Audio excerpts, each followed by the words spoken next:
Well, a very big thank you for your patience and welcome back.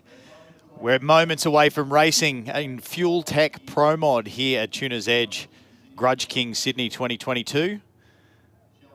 Shell Davies, who had a drama on that last pass, yet went a career best top speed, is up first in the Aeroflow lane.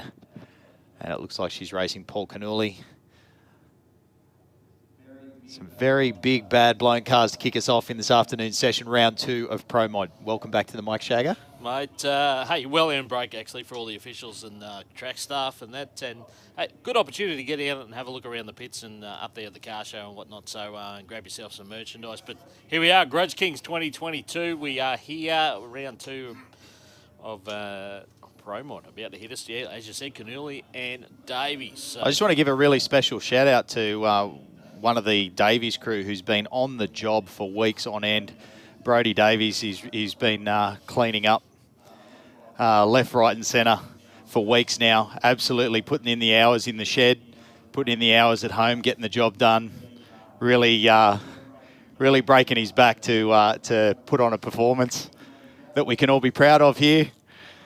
That Brody? Yeah, that Brody on the right of the car down there. Oh, that Brody. He's really been putting in the hours. And really deserves maybe a fast finish, something that he's certainly used to. And we're getting the fire up order now. It's time to make some noise.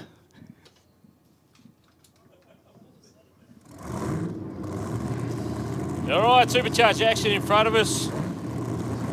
Paul Canole, 565 last round, 570 in the test pass this morning. Boys are cracking away at it. Davies, career best, 577, 248 in the test the session this morning. But on the hit of the two-step in round 1, the belt departed ways.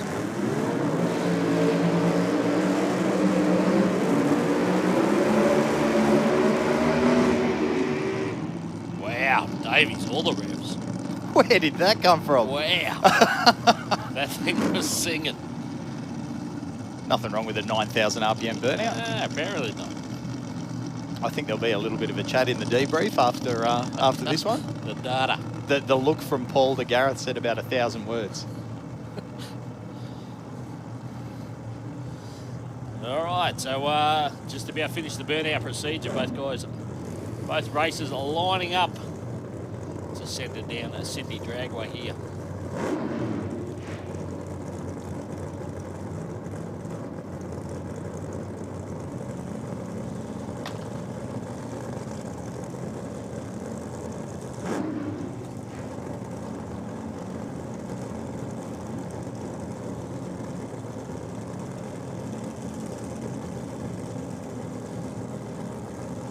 So both these teams know exactly what they got in the bank based on this morning's performances. Let's see if we can replicate 565 from Canole in round 1. Well, this is how they're pitted together down there. At the bottom of the stairs at Sydney Dragway. They're next door neighbours. And fierce competitors. Both of them want, yeah, lots of banter. Both of them want to win this really badly, even though it's round 2. Here we go, Davies versus Canole. Big start line advantage goes the way of Paul. Shelley Davies is out of it early. It's another solid pass. 566. 566 quicker again, Paul Canole. They got that thing on a string. Well, yeah, as you said, 66 that time round, 253. Went 254 on the last one, so it's there. It's right there. Michelle had a bit of a steer job.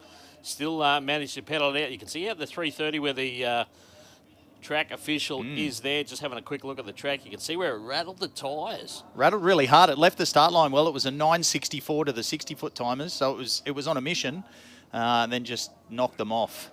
No dramas for Paul Canole, though. That's 66, his best pass so far the last couple of days, I think. Sort of, kind of. 65 in the last one. 65, consistent as. Very consistent. It's right there. Yeah, right now, that's the class of the field. Oh, yeah, 100%, you know. And we'll see if the turbo guys can get their act together. Well, we did see Campo come out for round 1. Let's hope we see him here. believe, a broken throttle shaft in testing this morning. So Tristan Ockersbutt, he's been on a tear, 6:03, 2:40, and I guess you start talking about that 5-second pass. Can we see it on this one? Greg Sakaridis looking to put a pass together. Don't believe he's got a clean pass in this weekend so far. It's kind of scary when Greg Sakaridis gets he's offered early, or he lifts, or it rattles and he gets back into it. It'll go through and only run a 580 or a 570. That's crazy. I'd love to only run a 570. Imagine. Could you imagine? Yeah, could you imagine? That thing is a slingshot. All right, here we go. So Supercharger versus Turbo battle.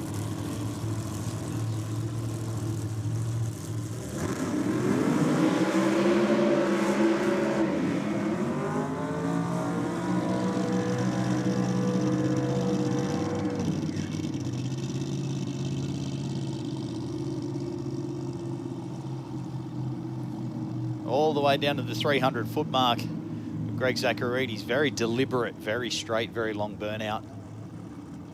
Not just putting on a show for the crowd, that is absolutely doing a very particular job.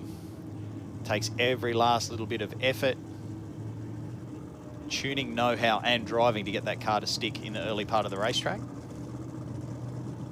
And in great news, we can see the Australian-made sticker on the dash from here. Rob Campese's made it back out for round 2. Awesome. Good news. All right, this pairing, some final preparations.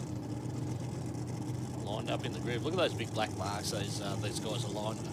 Laid down there in the burnout. That's where they want to be.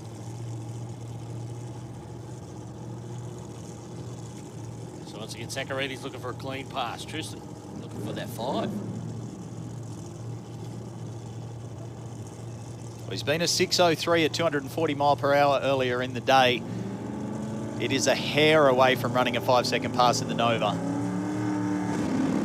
Early numbers are key for both sides of the racetrack. T.O. with a big rattle, drives through it. No dramas for Sakaridis on an absolute march. 568, 259 miles per hour. Again, another big chatter effort in that left lane. Oh, massive, mate. Have a look at the chatter marks down there on the track. That's rattled. That one rattled his insides, I can tell you. But 568, there you go. Heading in the right direction for Sakaridis. So, a bit ominous going into round 3 for the team. We'll see who the matchup is there. But 1 to go. Rob Campese, as you said.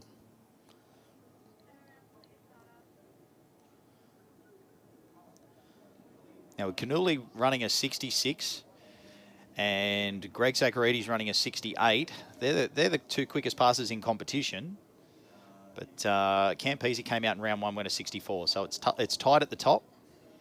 He did it 270 miles per hour, though. Did it the hard way. Had to drive around Shelley Davies in the deep end. She got the surprise of her life when it shot past her at about 30 mile an hour faster than the Mustang was going.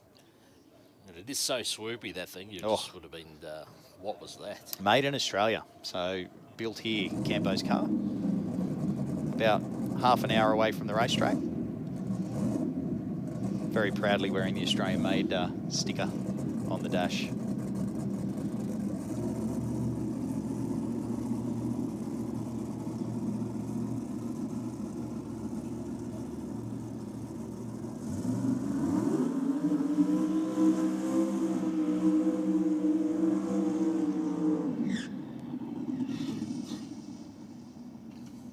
So Campo not shy in the burnout either. A couple of interested spectators down there. So Gareth Davies hanging around. Aaron Hambridge as well. So the TRP crew are out there having a look at the racetrack as well. Ran their first 5-second pass today. An incredible achievement. Good to see too, mate. Like I said, a bit frustrated, yeah, obviously, for the team. A bunch of 6-0s and then finally make that breakthrough today. So.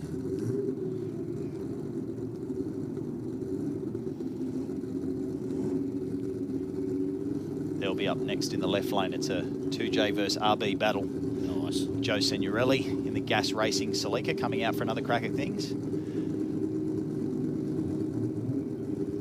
interested to see if Campo, who did a much bigger burnout than the previous two cars, can get down that left lane, or if maybe that less harsh power delivery from the automatic equipped turbo car is enough to get it down the track and get some car speed before that dreaded tyre shake tries to find its way into the run. Still saw the evidence from T.O.'s pass out there before the massive chatter marks there, out past 100 feet on the racetrack. Let's see what Campo and the team have got for us now.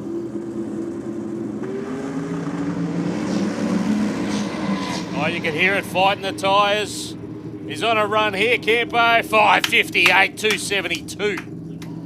5:58, 272. That's how you respond. So just make sure he can pull it up. He struggled last time. Looks like he's going to do it a little bit easier this time. Shoots out on time 9:70. So it was 3:76 at 213 to half track.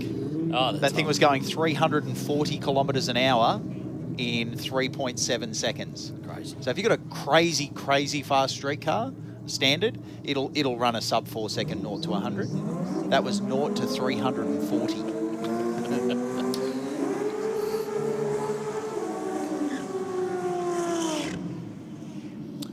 That was Fuel Tech Pro Mod, and big shout out to, of course, our van sponsors as well. We got, well, hang on, there's a bit of a trail out of that car. Is that Joe Signorelli down there? Definitely some kind of trail out there. The mob's out. Don't seem too concerned. Maybe fuel or something. It looked like it had a little bit of a fuel trail when it came out on the last pass. They don't look overly concerned.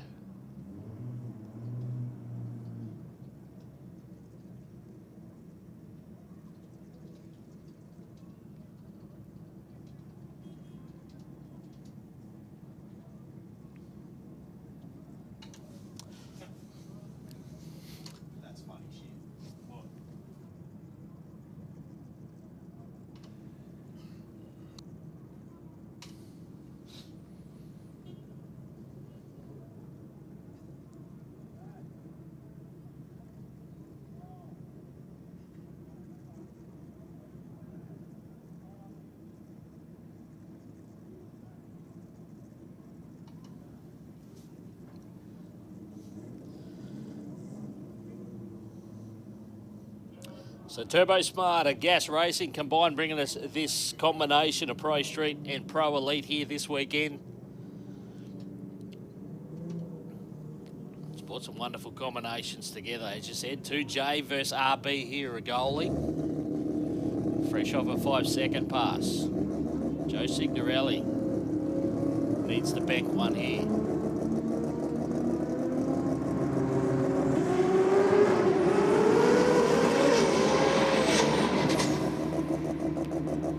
Out of it early for Dominic Rigoli, 391 to the half, but 635, 226. Making the steam for Joe Signorelli, but not getting it done from half track onwards. Really squirming around on the back tyres out there past 100 feet. You can see another big steer job for Joe, and no doubt a pedal. Until Dom had to get out of the throttle, that was on a really good number. 971 to the 60-foot timers, 258, and then 391 on the time slip. So the front half was looking like another 5-second pass, no doubt about it. Agreed, yeah, real solid. I don't know if it was a planned switch off there just after half or what that was, but yeah, real solid. So the guys are on the ball.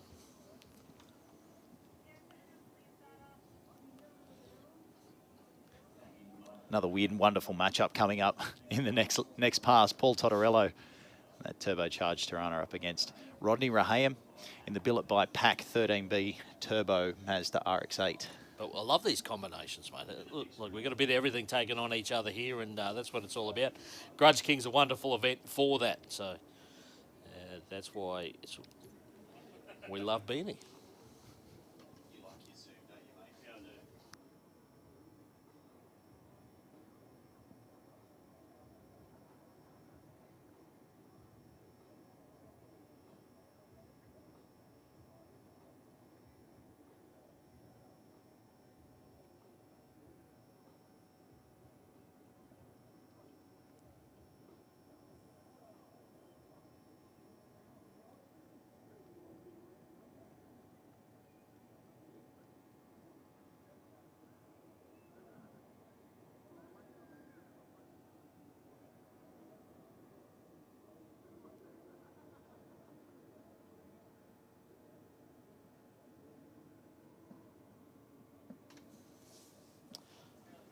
So Tristan just running back there in the Nova, time back to the... so they'll go back to the lanes, back to the pits, I should say, and look over the data there from that run and see how we went from the first run to that, see what sort of changes they make, and come up with a plan for round 3 of racing a little on, further on this afternoon.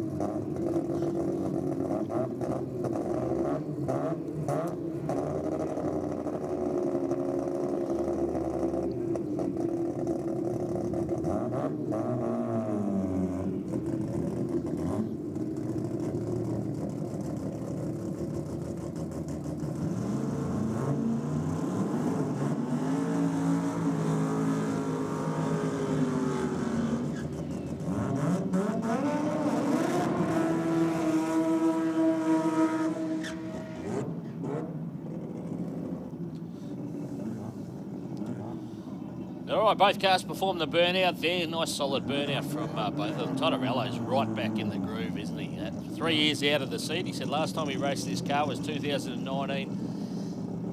And chipping away at 216 mile an hour on the last pass. So they're starting to make the power. They're starting to feed it into this Tirana, the Pack Racing team over there. They've been fantastic this weekend. 3 passes in the 650s. So solid result overall. Let's see if they can continue.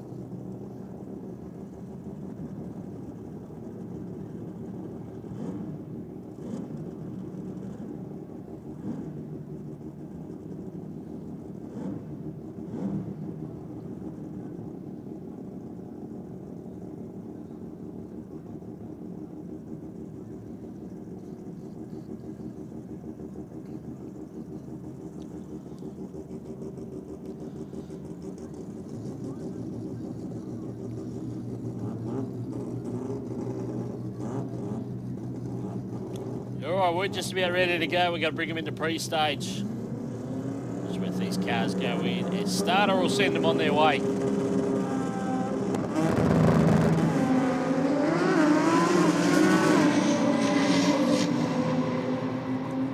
Pack car on another run here, 6:52. They're happy. They should be. They should be. They just keep turning this thing around. It goes quicker and quicker. 2:15. 215 mile an hour. Tortorello in the other lane, not to be ashamed, with a 680 at 213. So big speed from both cars on the top end, but the Pack guy's very happy.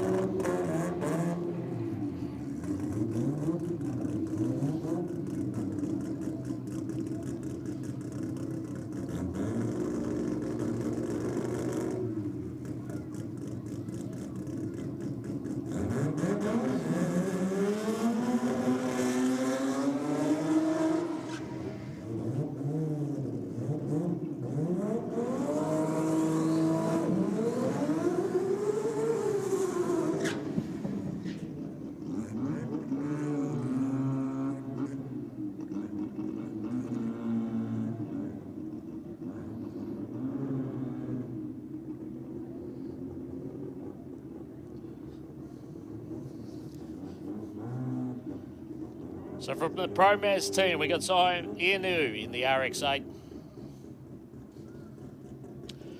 13B Rotary in this one as well. Needs a pass here to make the weekend complete.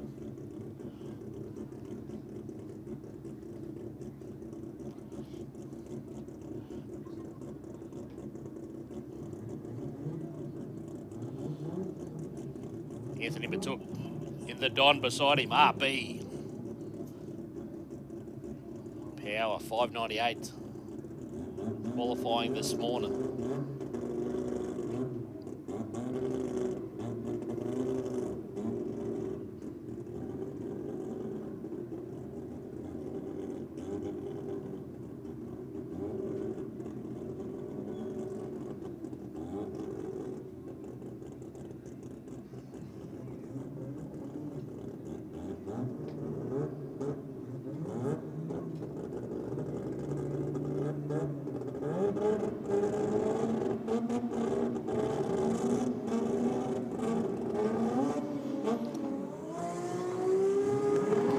Fortunately, the Rotary cars pull through the beams there. Won't record a time, but keep an eye on... No, nothing happening over in the other lane, unfortunately.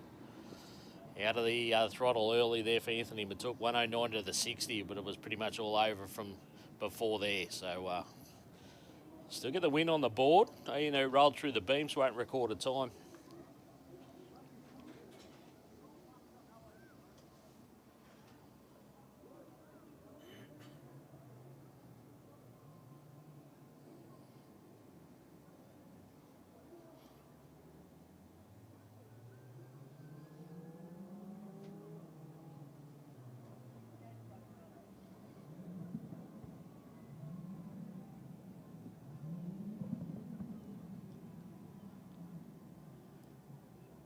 Anthony Matuk's going to drive that thing back. Good stuff.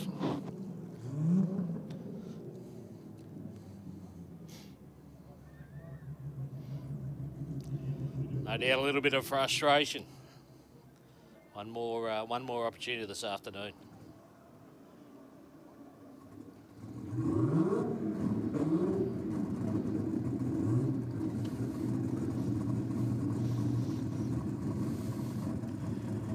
Well, will this be the pass, Shagger, where we see our first 6-second number recorded for Daniel Camilleri in the Nissan RB-powered Pontiac Firebird? I know I'd love to see it. Mate, it's got to be close. Obviously, with Paul Turner on the team down there as part of the Brains Trust, he knows how to make cars work. This thing has been working well today. A few test passes yesterday to get the kinks out of the system.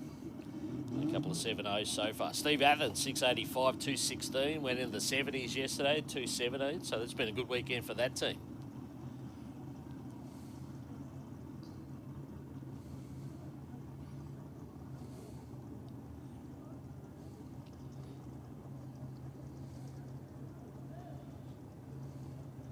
As we've said, milestones. It's all about milestones, and that's something with a 6-second at bottom of that time slip would be where Daniel Camilleri is aiming for.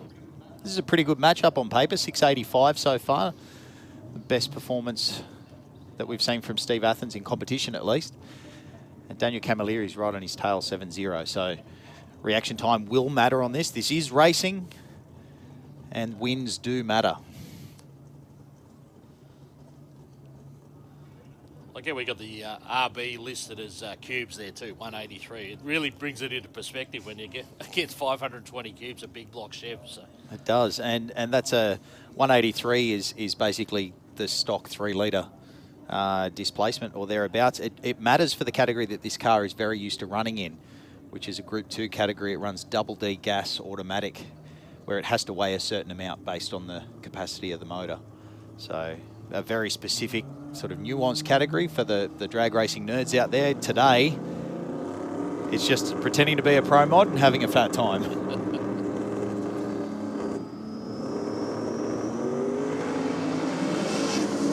So Athens away, Camilleri's going to wait there and get the car where he wants it.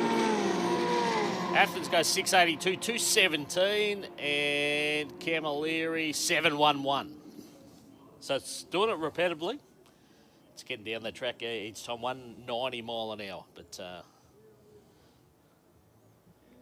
yeah, it was a little bit faster, but maybe didn't do the early homework as well.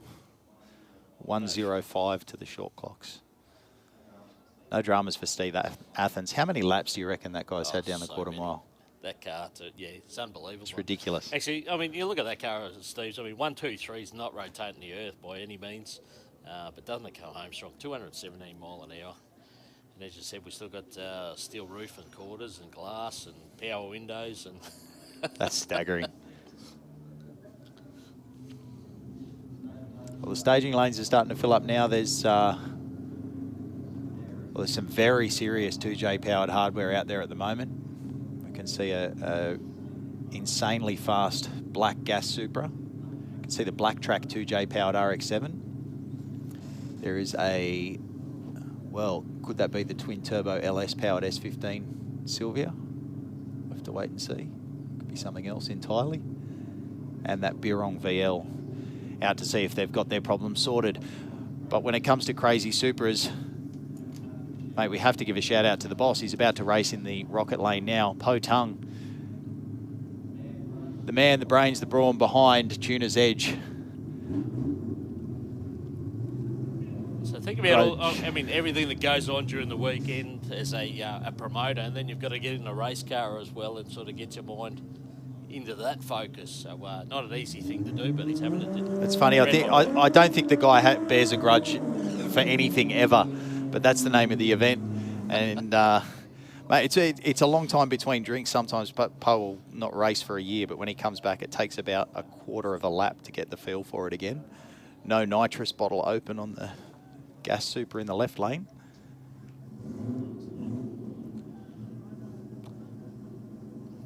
So they're shutting Poe's car down too. I can see the old swipe across the throat there from the crew member.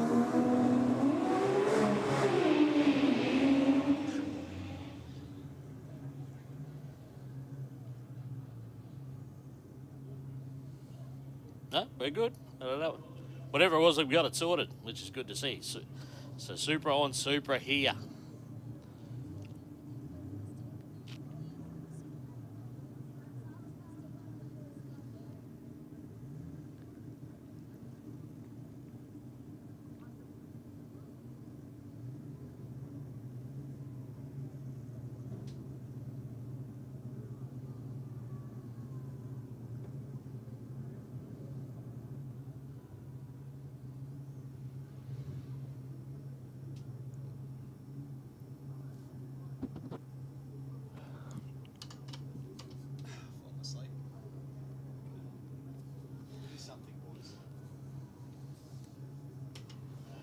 All right, Rahayan setting here in the black car, the gas racing car, of course, against the gas racing car of Poe Tong.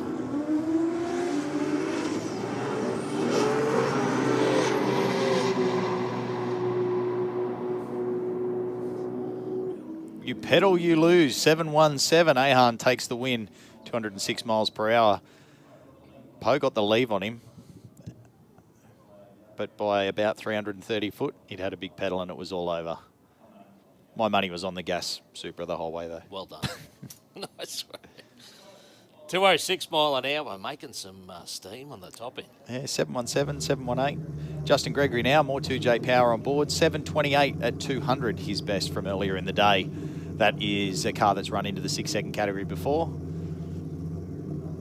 Doesn't take nearly as much horsepower to make a tiny little Series 123 RX-7 run the numbers. Just a little bit lighter. But a little bit lighter, a little bit narrower, maybe a little bit more aero, but also a little bit shorter wheelbase and more difficult to stick the power to the racetrack. Power management has become the big challenge for tuners and drivers these days, as opposed to making the power. It's relatively easy to make big horsepower with the technology and the tuning know-how, but getting it to stick can be very, very difficult. Sydney Dragway track prep crew have done a brilliant job today.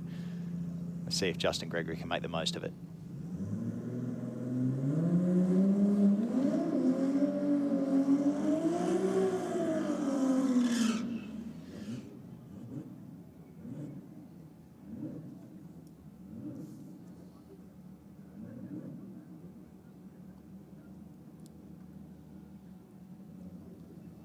So R275 bracket brought to you by Pietro's Italian Restaurant.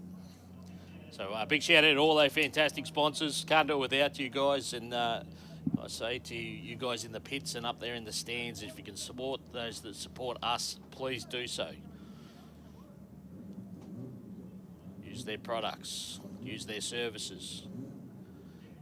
Keep the wheels turning.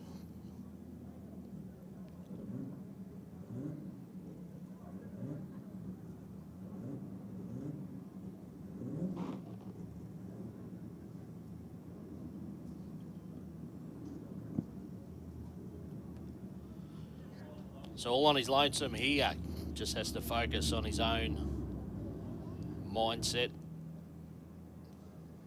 So we're going to put this one down the track.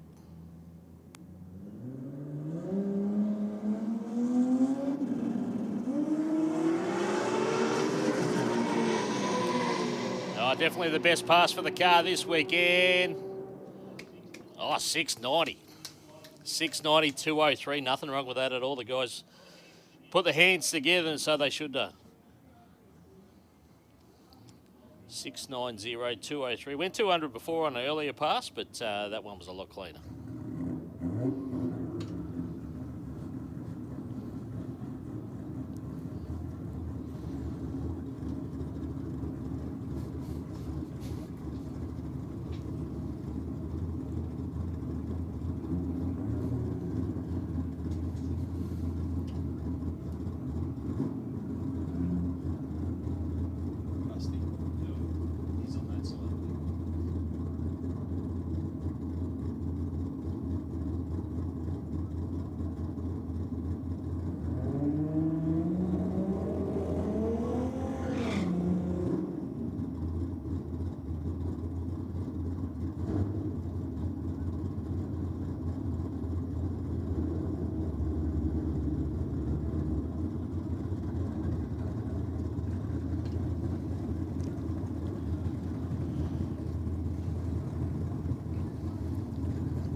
So Tarek El Youssef from South Australia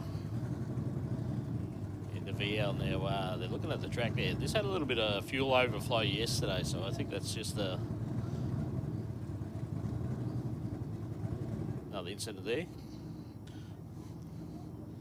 Nobody seems too concerned. Maybe we're going to put him back in the water. So still in the licensing procedure. Looks like a little bit out of the can. Nothing to be concerned about, so Alex just not happy with the burnout. He wants all of that Pirong Automotive horsepower to stick to the racetrack. It's going to get him to give it a bootful.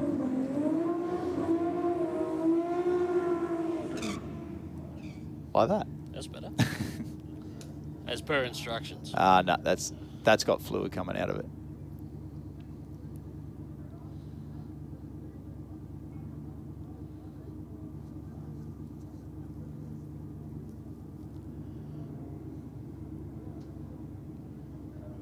They were cleaning up a bit of a fuel overflow in the boot, so it could have just run out of that, but we'll take a look. There doesn't seem to be too much concern down there. The mops got it up nice and quickly. I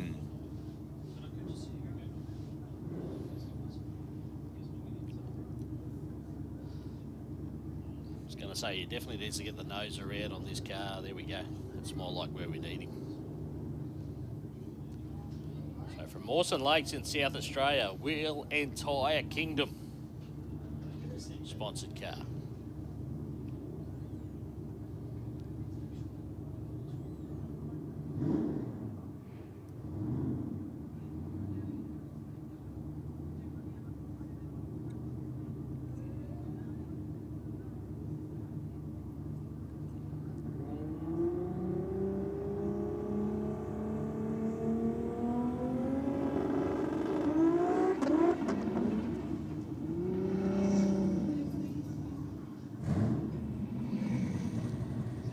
Well, it sounds healthy, and then they let go of the button and it's not happy.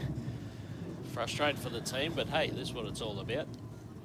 Put passes down there. Tarek, once again, licensing, so he's got to get used to the car as well. But yeah, as you said, gets up on the boost, up on the two-step well, and then all of a sudden doesn't want to play.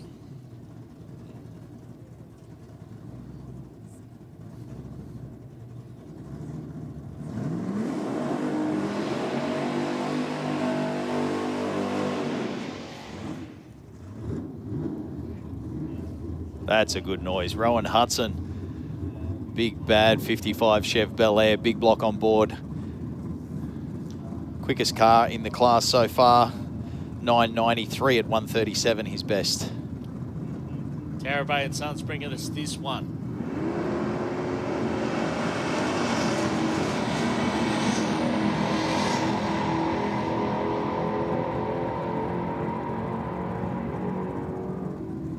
It was good. He was on a solo 10.05. He's quicker than his 10.10 dial. Might have to give that a little bit of a tickle for the next round. It's a perfect opportunity for him to run it out the back door and test that dial in. Yeah, as you said, it's a bit of a seed in the brain now. Do I change it for the next one? Do I leave it there? What's it going to do in a couple of hours' time when we come around again? Put your hands together for the black track crew. Takes a big commitment to put together a 6-second race car, let alone make a tiny thing like that. Get down the track in under 7 seconds. So for Northmead Auto Centre, Tarek Beck, the Pontiac Trans Am, got all the engine out the bottom there. Supercharged car for him. Headed just over the back here in the lanes. Robert Gallotta, the Tirana, 1086 for the win. 11.14, a little bit off the pace for Tarek.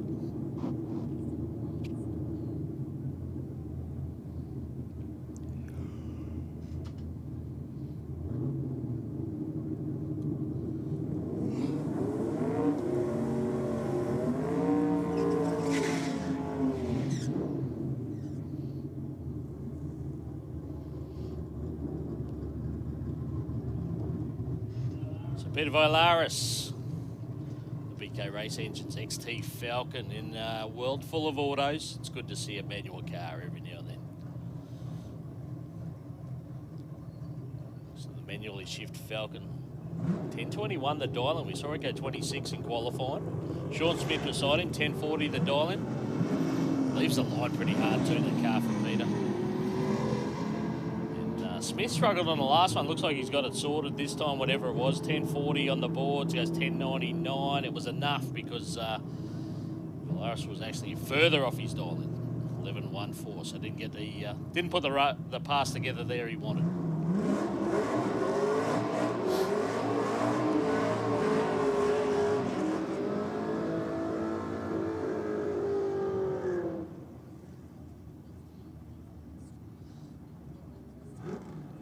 Stan Nicotara says he needs heaps of heat in those tyres. Big burnout from him out past the 60-foot mark is there. Jonathan Damascus is fantastic looking Mustang.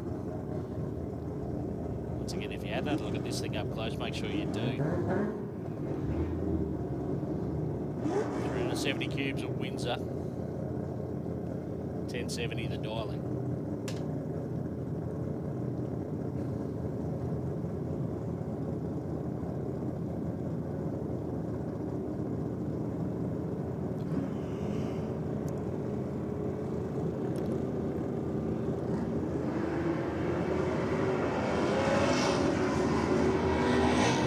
This will be a close one, Shagger.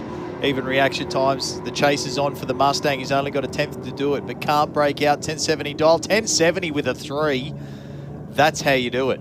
Nicotaris beside him is a tough racer. He went 3 thousandths under his dial-in. 84 with a 7 on the 85. So that was one of the best races we've seen this afternoon.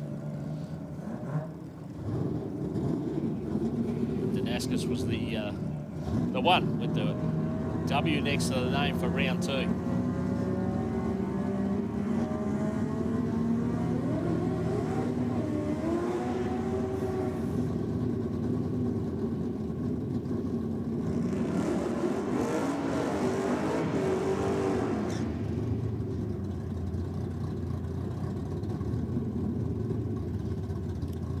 So the station wagon, the long roof for Peter Hamilton. Sorry, it's even still got the vacationer stickers on it. That's awesome. Those are the days. Almost needs that roof rack. Where's the roof rack? The two-tone chrome and rust. It's extra weight, mate. If you got Perspex windows in your long roof, you don't need a roof rack. Maybe an aero roof rack. There you go. There's a market. Dom Perry, RX2.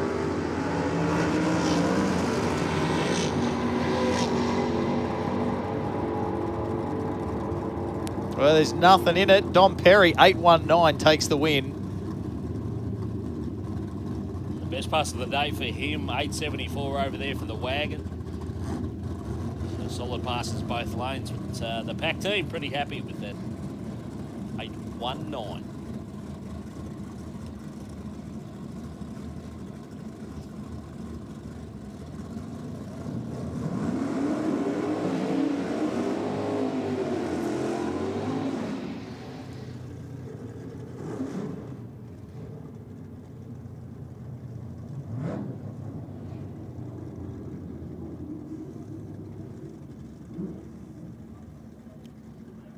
Marinas Brothers Racing Team bringing us this bracket. Simon Bradbury, one of the quicker cars out there from the weekend. 8:52, 1:55 in qualifying. Alex Billis, nitrous assisted big block Chev in the HQ Monaro.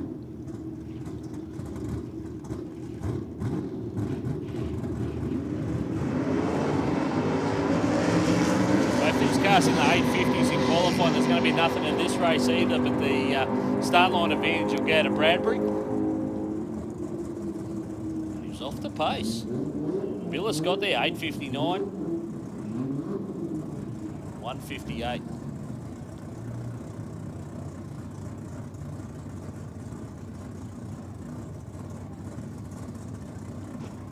Peter Carla's HQ is gorgeous, isn't it?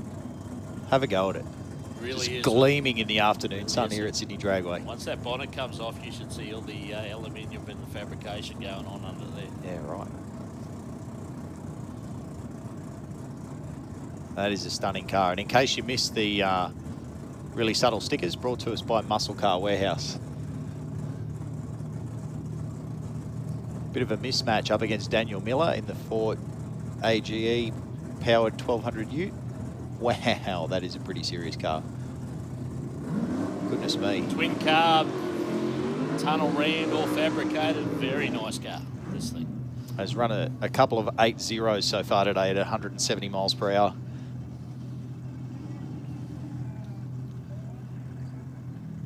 I think these will be in the quick 16, so they're racing heads up. One flash of the yellows and they're gone. Daniel Miller, whatever the issue was, might have.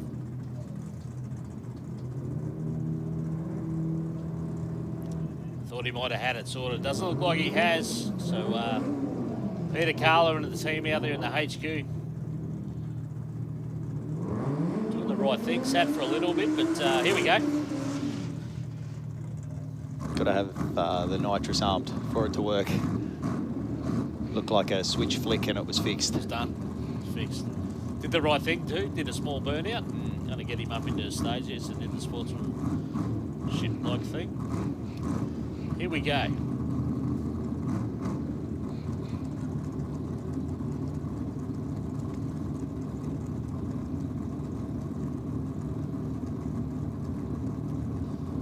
So don't be surprised if we see a 7-second pass out of Carla's car. It's that close.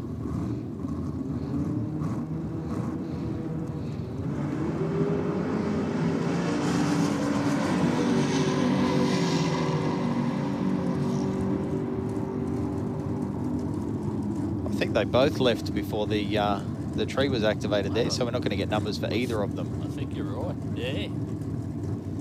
Now the Ute left first, so I think that means the HQ gets the win. But if it didn't accept the tree, how does that work? We'll have to do some thinking on that one. Crunch some numbers there. Yeah, unfortunately, yeah. Maybe neither of them won. That's the other option. Certainly not Sam Curry's problem. This awesome small block Chev powered Tirana, and he's up against Marty Whelan in another of the black track 4-litre Barra powered Falcons. Curry's had a couple of wild rides today. That thing wants to step out to the right. He's in the left-hand lane this time, so let's see how it sticks here. But as you said, the full-size Falcon, this thing looks like full weight. 9:58 in qualifying.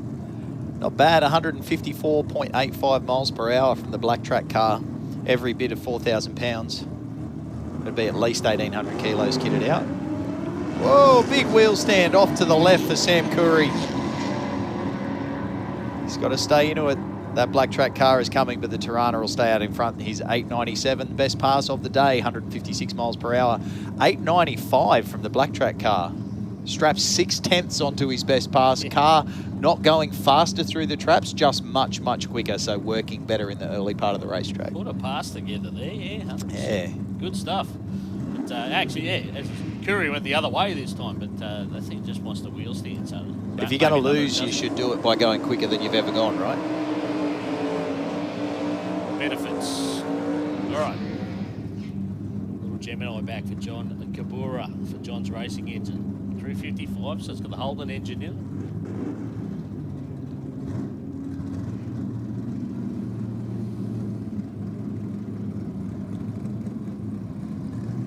Greenacre, the Capri for Sam Damascus. 970.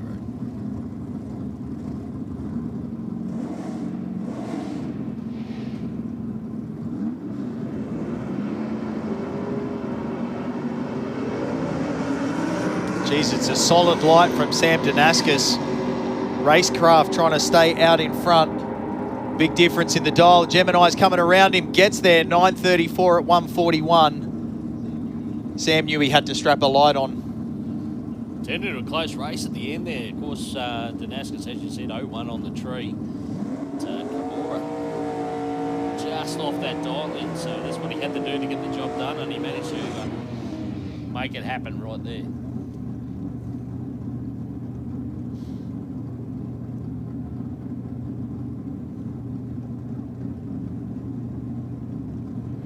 Sandy Pietro. FJ 20 powered. 1200.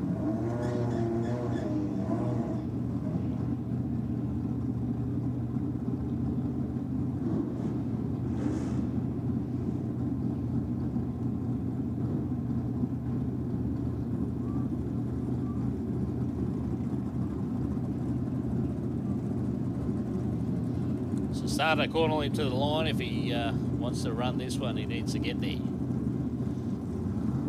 Definitely not the burnout he would have wanted. Jared Wood beside him, 920, the dial in for the XT Falcon.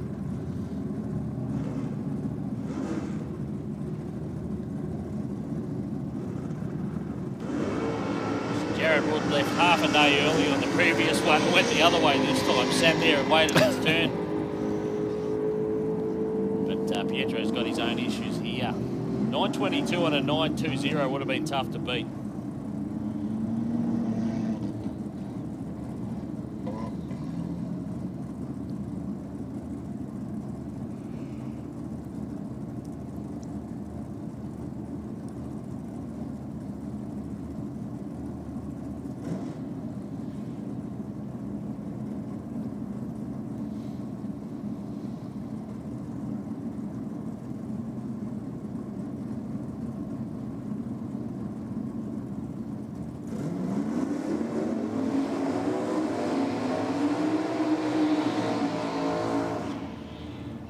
Close match up here, 900 takes on 897. Joe Cabrera, the XY Falcon Ute. The 900 on the window. Chris Vasilis, 897 for BK Race Engines, the Tirana hatchback.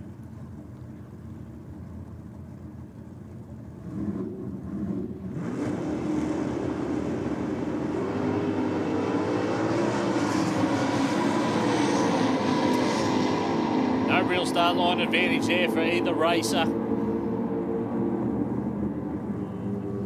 Vasilis got there, but he went too quick. 896 with a 4 on that 97. Joe Cabrera was there to take the win, 902.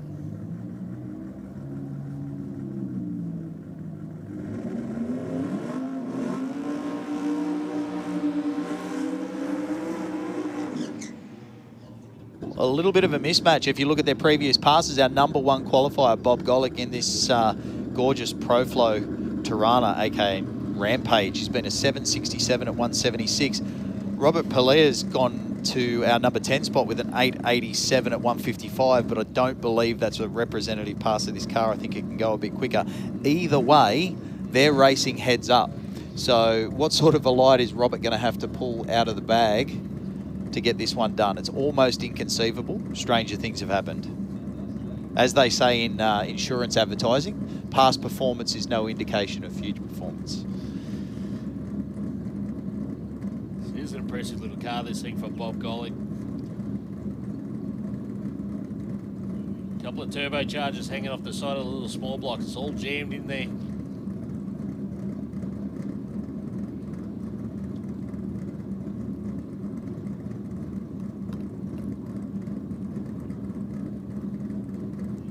We can hear the boost coming up in Roberts VL now. He's here to race. Does he get there quick enough? Reasonable reaction time. It's a big chase. Big chase for Bob Golick. This is going to go all the way down to the line. The VL's in front at the moment. What happens at the other end? 882 is enough. Too sleepy on the start line. Golick had a bit of a drive job too. You can see it snake its way down that right-hand lane. And 783, 4/10 off that dial. It's just not going to cut it. 882 and 880. VL new.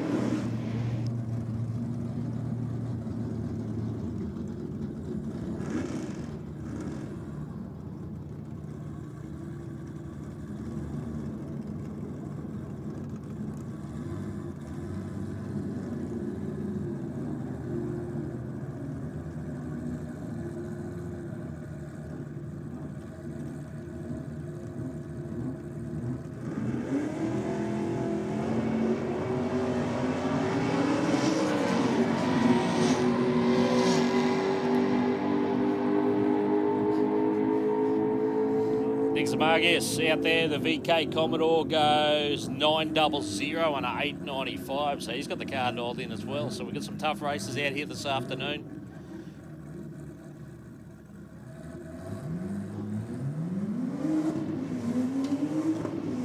Another black track Turbo Falcon. This one running on very much street-looking tyres. I'm sure they're of a particularly sticky variety. Still has Rego on this one, so bring your parachute to the track day and then drive it home. Still been a 975 at 138 and number 18 qualifier.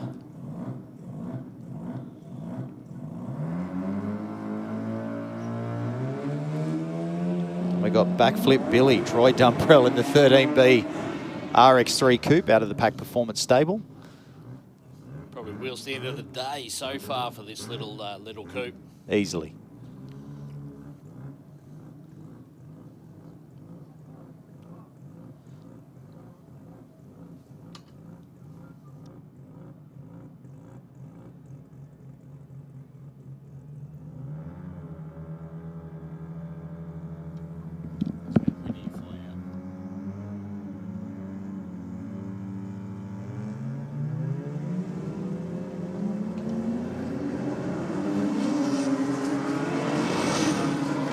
Another decent little wheel stand out there from a Troy Dumbrell. 860 to the dial in. Goes 905. Couldn't recover from the wheel stand quick enough. Aaron Murphy goes 998 and was out of the gas early, only 127 miles an hour.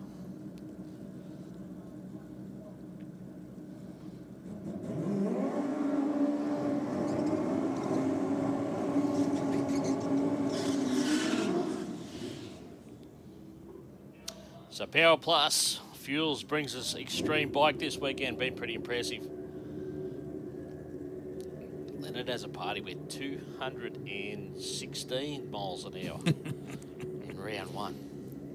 Unbelievable. No dial-ins here. This is one flash of the tree and out of there. Chicago shootout format, so no eliminations. We get to see these awesome turbocharged motorbikes every single round of racing. No one goes home early. 3 rounds of racing and a final. Leonard has a party out in front. Goes through first. 681, 215 miles per hour. 215.93, in fact. Brandon ran a 6-second pass on the radial tyre too, so his first 6 for the weekend. 697, 192. So the team very happy as well.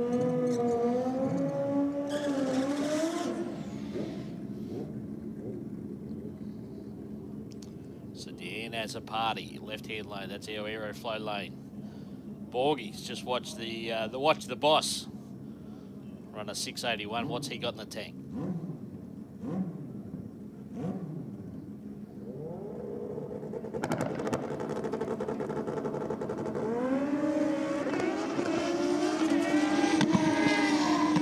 It starts bucking around for Alex Borg. He just throws a couple of gears at it and hangs on. 690, 213 miles per hour. Deanna Azzopardi's no slouch, runs her third 9.1 second pass of the day. Trading blows out there this afternoon, the guys.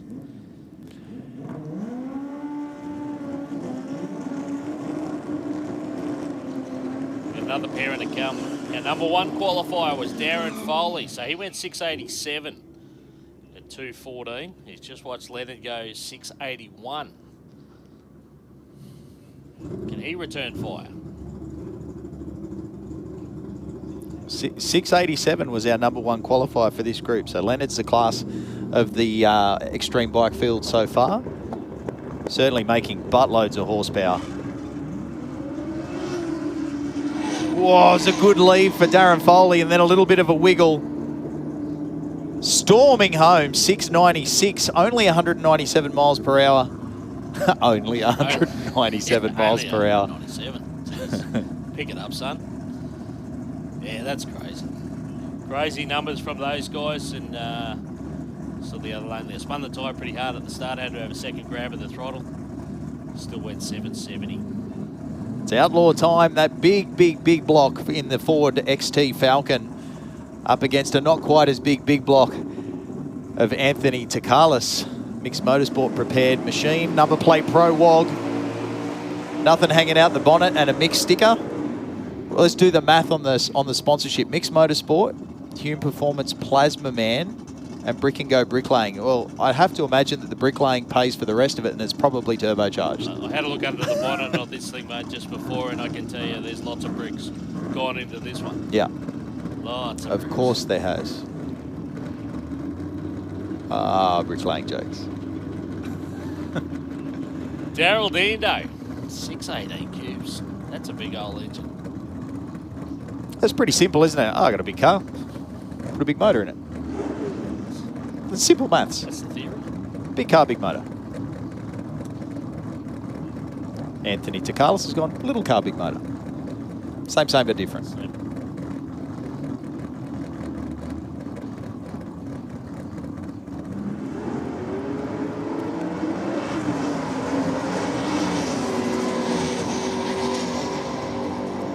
Tirana starts to give chase, starts to really march in the top end, goes 743. Oof. Big dramas.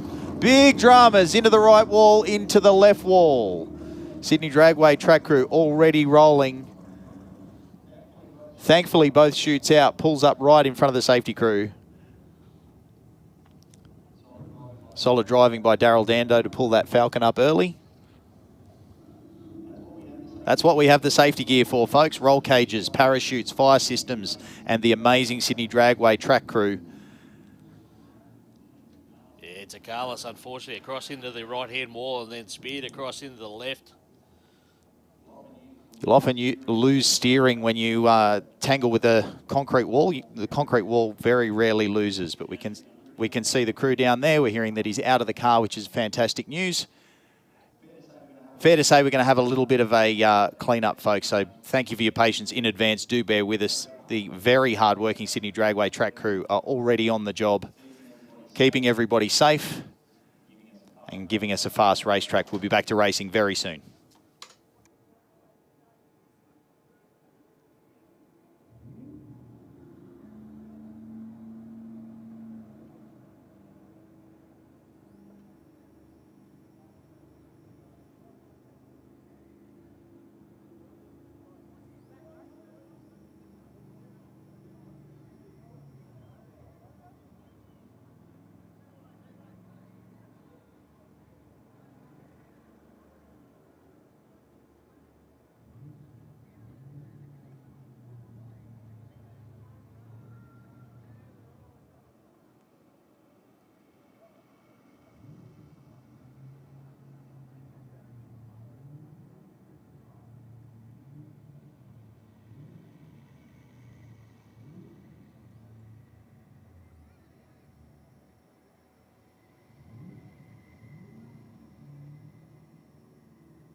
So guys, just finalising the clean-up down there. But car show, we had a fantastic line-up there on the mount today, but the trophies are about to be handed out for the car show. So if you're part of that, we'll get you to get up there and collect the trophy if it's coming.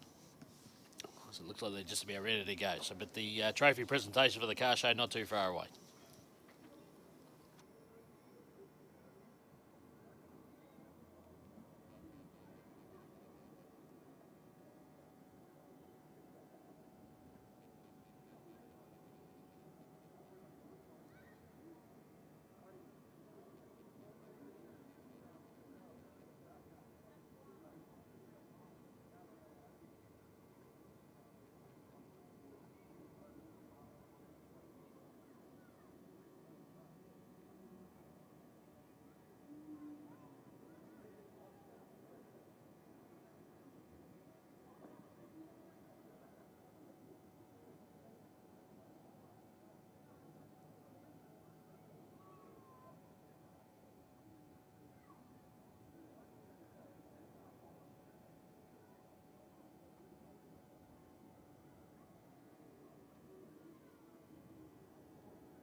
All right, shout out to our wonderful Sydney Dragway track crew. About 10 minutes left in the clean up down there, so car is on a tilt tray, and we'll be heading away from the track shortly. A little bit of water and debris down there to clean up.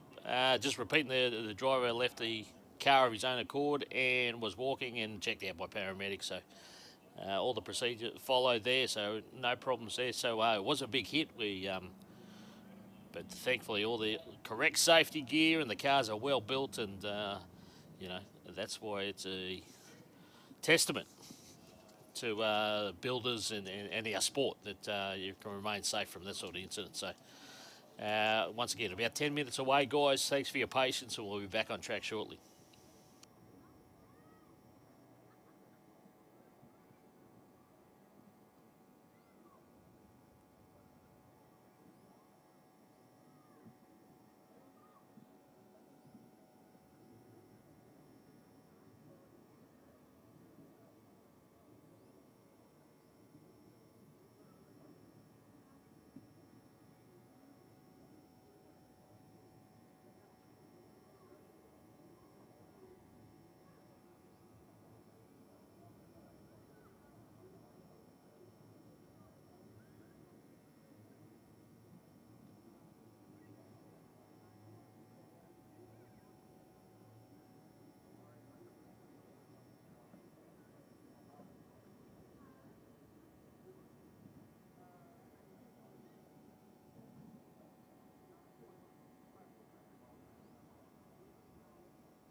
right, so again, a massive pat on the back to our track staff here at Sydney Dragway. They did a fantastic job getting that one cleaned up.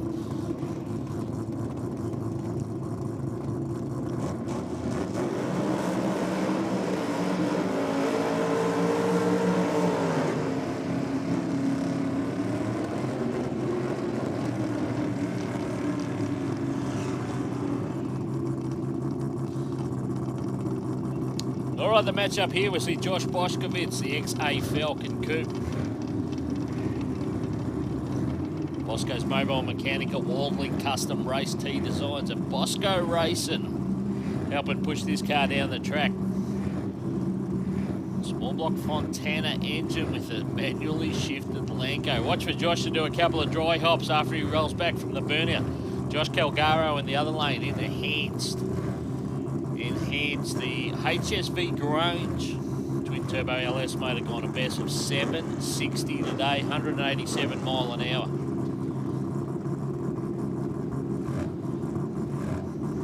There we go, Bosco with a couple of dry hops. See if we can, there we go. Just the one little stab there. Jeremy out in front.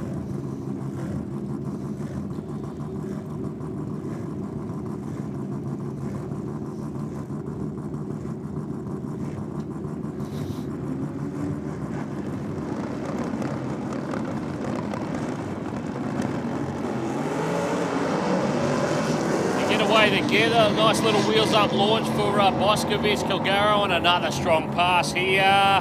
752 at 190. 752 at 190, so improvements all the way there for Josh Boskovic. Sorry, Josh Calgaro. Josh Boskovic, of course, in the other lane went 833, 158 on that pass, but 752 for the big range.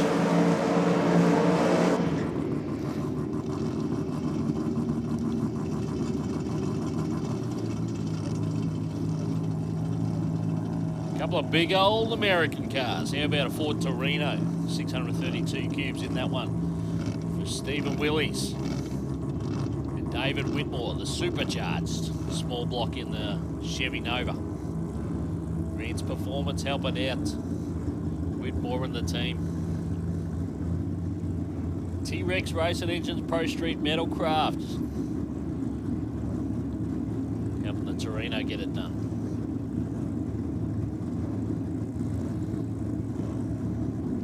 So on paper, nothing in this one.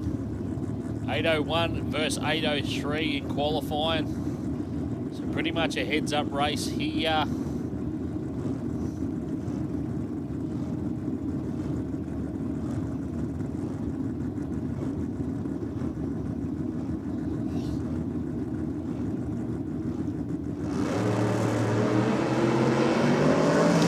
Again, away together, but Torino went out to the left a little bit. Just out of the groove, might hurt him on the top end. Whitmore goes 8,000. 8,000, 169, 812 for the car for Stephen Willies. And Whitmore will take the win there. Next pairing up.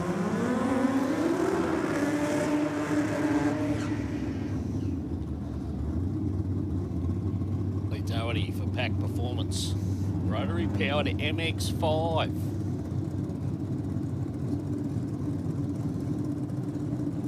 Brent Farman. So this car's got a LS engine in the front of the 200 SX.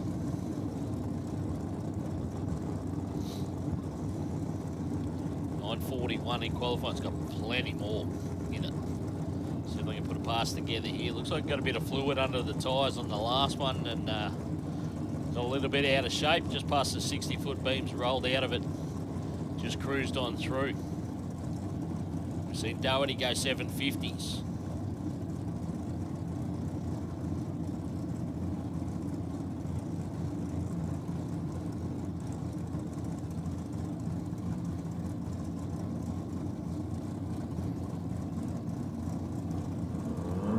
Farmer in, ready to go. Doherty comes in, starts to bring the boost up. Now the door's open on the 200 SX, so some kind of drama there for Ben.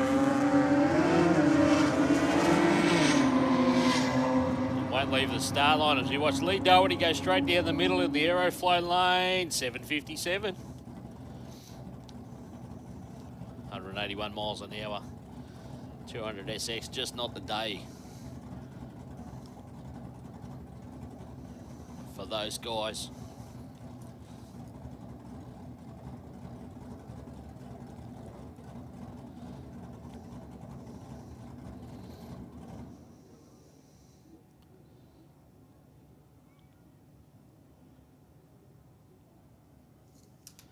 So I push that car away.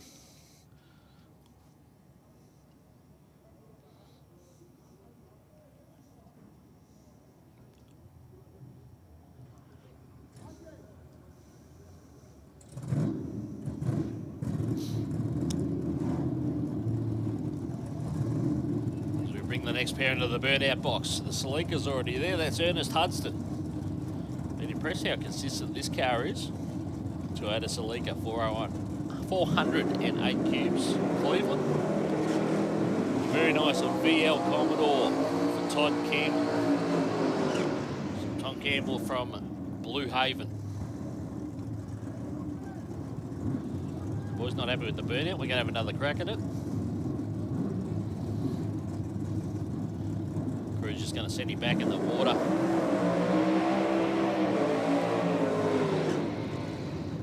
That's better.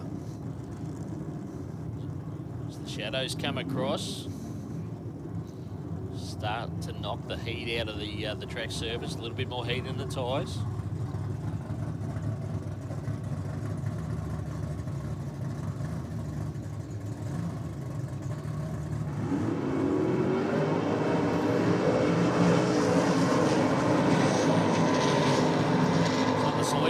The two cars, 880s previously. This is 898 on that occasion, 147. Campbell went 986, 135.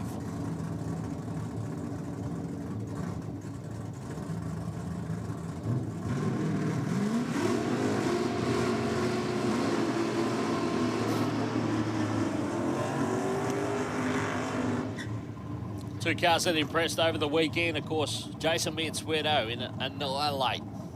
Some of that's grand champion, getting it done on the track here. Got the nitrous on this weekend.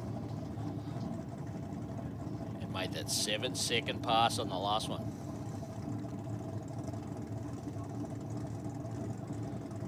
$7.97. Well, Shabato beside him. Gone to the 730s this weekend in this Falcon. It's the turbocharged. Windsor in the EB Falcon. George Haddard out the front, calling the shots for Haddard Race Engines. Test Machines Australia.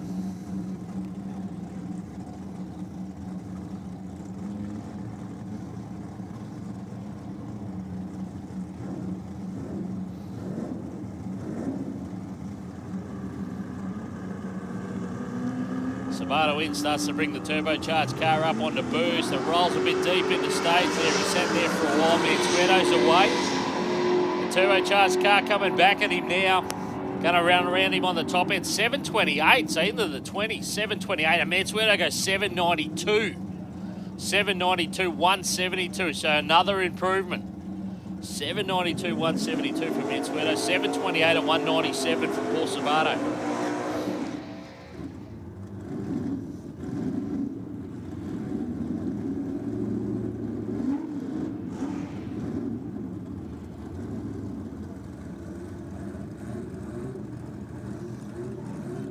Shadi Tabaji, TC Cortina for BK Race Engines, 443 cubes, very stout small block forward this one. And Kit Hunter in the beautiful VL Calais. 695, 206 in qualifying, was our number one qualifier in the bracket.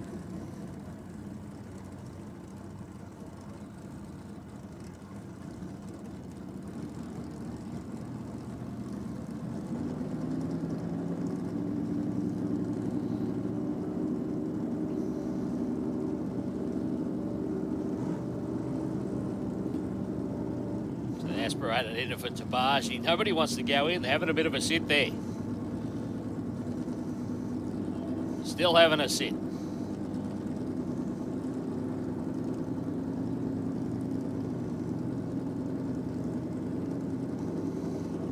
Nobody wants to go in. Kid Hunter needs that turbocharged booster starter. Goes, come on, boys, let's go. So Tabaji in. Hunter's going to come in now. Tabaji, nice lead, gets the front wheels in the air. But have a look at Kid Hunter. This car's on a par 678. 678, 208 for Kid Hunter. 115 to the 60 foot. Stood 168 mile an hour at a half track. 678, 208 for Kid Hunter. Shadi Tabaji at 892.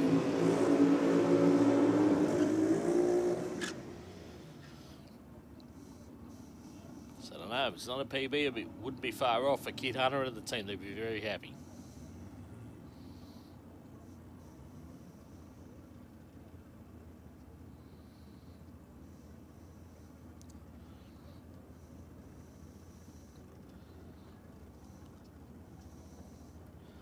He's got Nader Nader listed as driving the little Gemini. Step Pusella. On 798, 799 today. So quick and consistent. So the little Gemini go 811.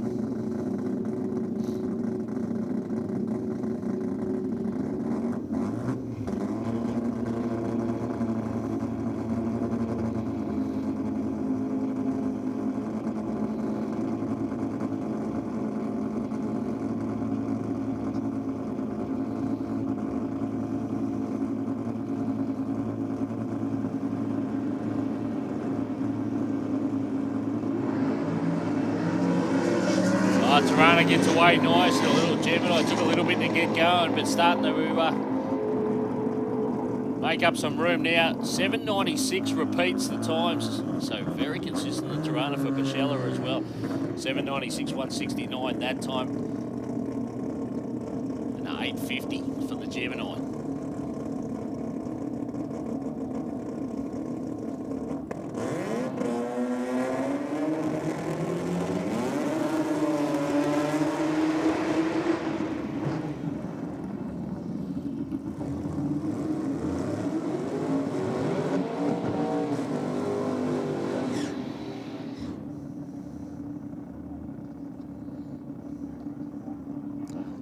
Up Rotary takes on LS 366 cubes.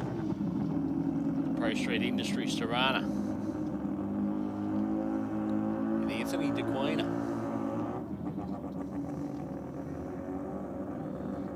We're just in a couple of 6-second passes from the RX3 4-door here today.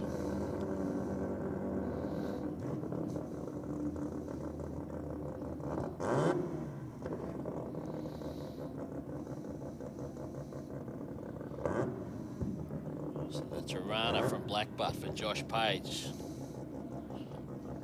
Like clockwork, this thing will leave the line with the front wheels in the air, carry him out to about the 60-foot markers, put him down, run straight down the middle for another mid 9-second pass.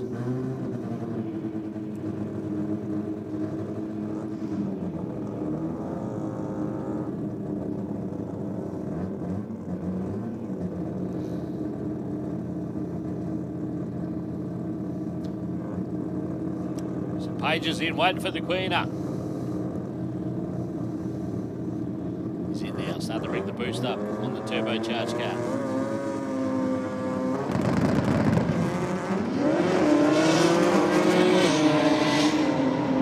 116 to the 60, keep an eye on the boards in the left-hand lane. 684. 684, 188, so out of the gas, probably a little bit early again. 955 in the other lane for Josh Page, but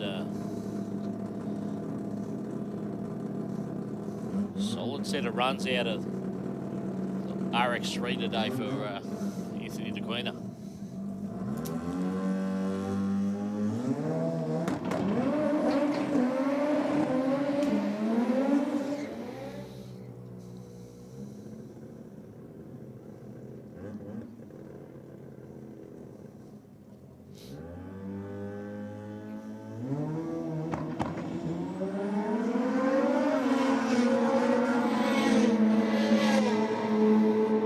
one for the Rotary fans on the lonesome here. Aeroflow lane, going to run through the top end, goes 894. 894, 135. Exactly. Write that down.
Just a little service reminder, guys. Just reminder, no smoking in any of the spectator areas and not down in the barricaded area down here to the left of the burnout box. So there's no smoking, guys, in the spectator areas, please.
mode, back on track. Here we go. Fuel Tech Pro Mod, round 3 about to come forward. Greg Saccharidi's going to take on Michelle Davies.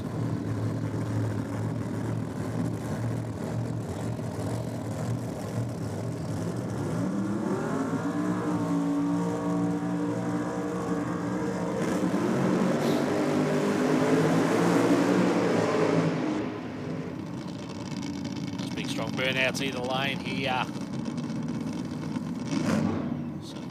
Shelley in the rocket lane, right-hand side. Saccharides, turbocharged Mustang. So saw Saccharides go 69 earlier. Been a bit of a frustrating weekend for the team, but they put one together. Michelle Davies went 577, round 1, 248 mile an hour.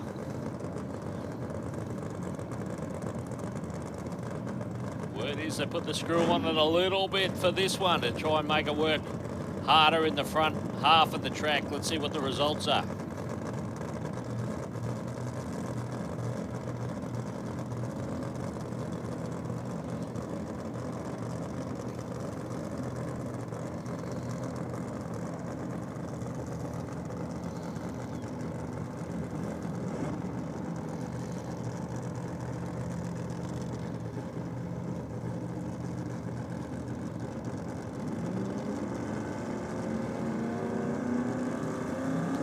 Davies in, waiting on Saccharides, starting to bring the boost up. Oh, they get out together. Saccharides probably got a car length on her, gets to the finish line, 5.60 and a 5.77 at 2.48 for Michelle Davies. Now, listening down there before, the guys wanted to run 400 kilometres an hour for the Davies team. They just did it right there. They had to go 2.48.6 to do it. They went 2.48.89, so great side-by-side pass there, a 6-0 for Saccharides. So, fantastic run, both teams. Can somebody help Tim? He's blown a shoe out. 4.01, they did it. So, well done. Hands together for those two teams. Great side-by-side pass. Fuel Tech Pro Mod turning it on here. So this is the third and final round. We'll get our finalists from this round.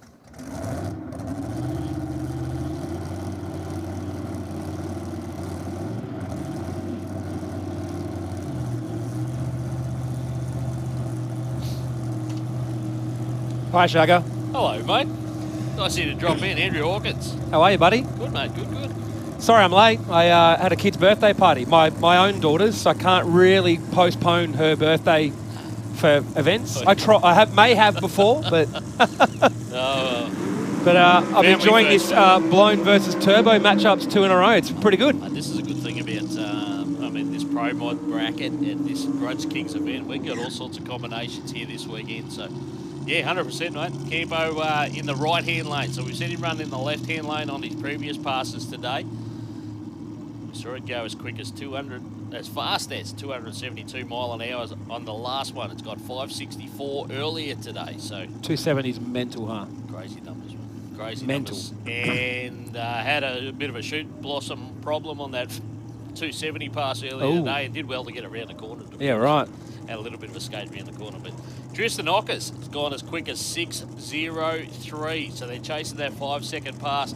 Aaron Hambridge on the team this weekend to try and make that happen.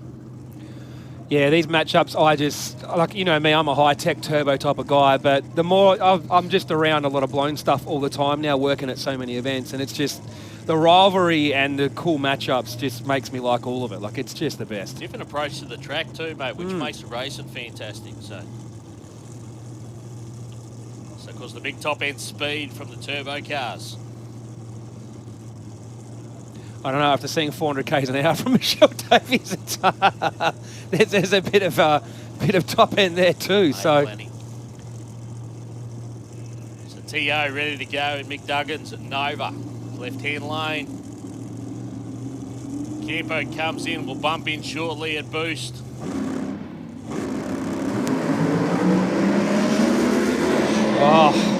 Campo's on his way. Could this be something with a 5? Campo lifts the front wheel. 598, Whoa. there it is. 598, 242. Yeah, boys, good work. Gets that 5. That's awesome. And then a 557 from Campo. 57, oh, 272. Man.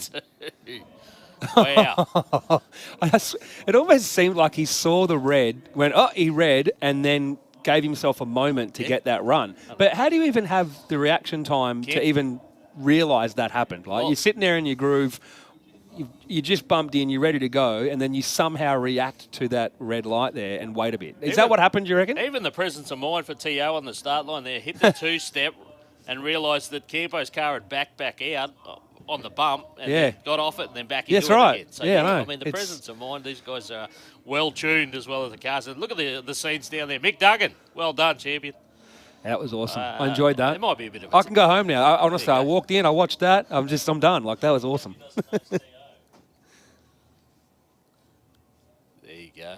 Good stuff. So, Mick Duggan, maybe a tier or so down there. Good on you, champion. And well done to the team. Congrats to the team. Good work, boys. That was awesome. I love it when a team gets the PB like that and, they got a goal for the weekend and they smash it out in front of a crowd. That's always the best. Track's been excellent this weekend too, and we've seen plenty. Oh, mate, this track has been on point since the last overhaul. It's just been unreal.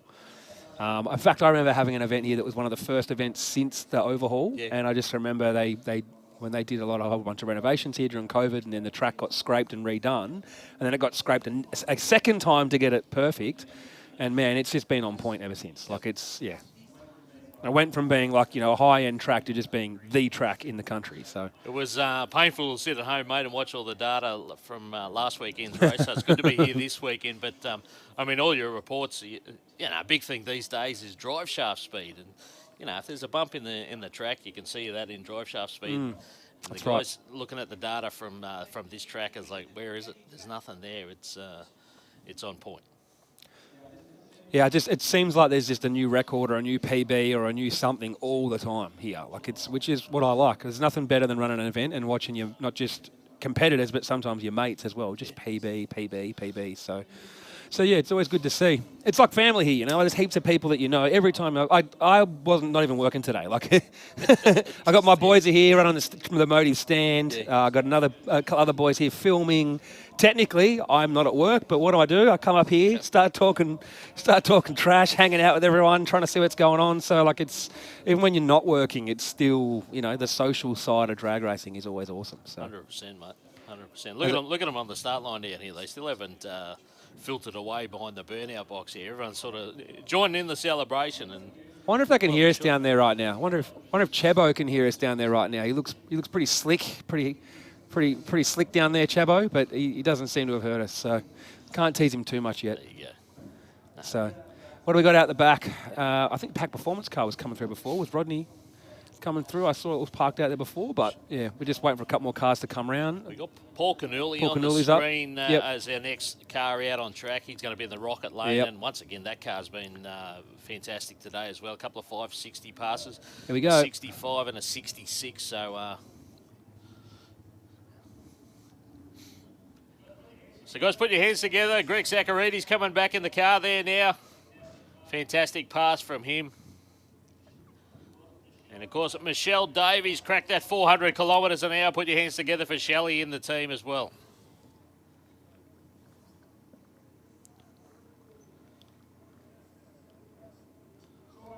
So what I missed this morning, Shagger? What did I miss, mate? I mean, I had kids running around everywhere, and I've come to here to, big kids running around everywhere. So it's been a solid day, mate, and it's been good to get around and have a look at all the cars in the pits and that as well. But it's been a good day. It's been a good day. But, I mean, I love the combination that we see here at Grudge Kings. So. Well, if I can base the day off the 2 runs that I've seen so far, it's pretty awesome. That's what I'm saying. Do I quit now and go home, or even yesterday? I mean, we saw that VL Commodore go 682. Yeah, that was insane, unreal. So it started there. So, all right, Paul Canole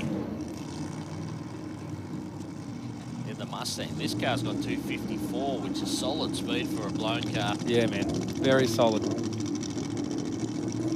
I won't deny where my allegiance lies, but like I said, just the rivalries and I guess just the matchups is what makes it awesome, you know. Like if every car was the same, it'd get a bit dull. Unless it's GDR Festival, that is the one event where every car is allowed to be the same. Because one guy has a 1.0 rehousing, one guy has a 1.1. That's different. Oh, I see. You see? I'm still learning. You see what I mean? They're different cars. One guy has 15-inch buddy clubs, the other guy has 16-inch R32 wheels. Like, you know, they're different. They're totally different. You see where I'm coming from, right? I love it. Love the passion, mate. I love the diversity here at Grudge Kings, where it was one of the first events to kind of bring high-tech, old-school muscle, blown, turbo, everything into one. So it's good. It's good. No, you're spot on, mate. All right, Paul Canole, all his solo pass here. And you know the guys are going to have a swing. We're already seeing the 60 out of the car today.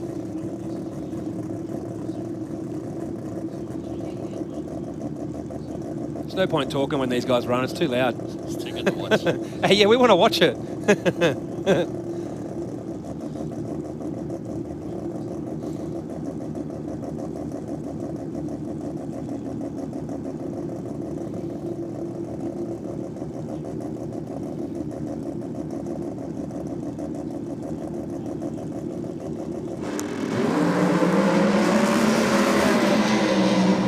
This one's on a run too. Keep an eye on the boards in the right-hand lane here. 564. Big speed too. 254. 0.946 in the 60. Yeah, solid, mate. So yeah, solid. Once we saw under that 1 second mark in the 60, we knew it was going to be all right. The 564. That's yeah, that's solid. 371 to half track too. So it was on a run from go to way. Yeah, man, that was unreal. You know what it was? It was the 300 people on the start line. It always helps. Did you know that the more people you have on the start line behind you, the faster you can go due to the willpower, and also they act as like a wind shield. Actually, you're onto something. Yeah, there's a whole bunch of scientific phenomena that happens, but it only happens at Sydney Dragway. You're onto something. It's a phenomenon totally isolated to the Sydney Dragway start line. Exclusive. It's always a good view though. I love it. So, all right. Double RX-8 battle now, huh? Up on the screen, Simon's out in the RX-8, Promaz, Billet Pro, and Rodney Rahayan from Pack Performance. So Simon and the Promaz team haven't had the best weekend, but hopefully they can put one together here. On the other hand, the Pack guys have been very consistent. We've seen 4 650 passes out of this car this weekend. The speed's been right up there too. We've seen 214, 215 region. Remember the old days, you needed a 20B to do these sort of numbers, and now they're doing it 13B style. Right. So the billet rotaries, they making it work, which is good. Put your hands together for TO. 5 second pass for Hockers and the team in the Nova, and of course Campo. Campo getting it done. 272 mile an hour, if you don't mind. That's crazy. Like I've driven cars that go 181, 182 mile an hour, and that's dumb. Add 90. And then, add 90 to it. Oh, wow.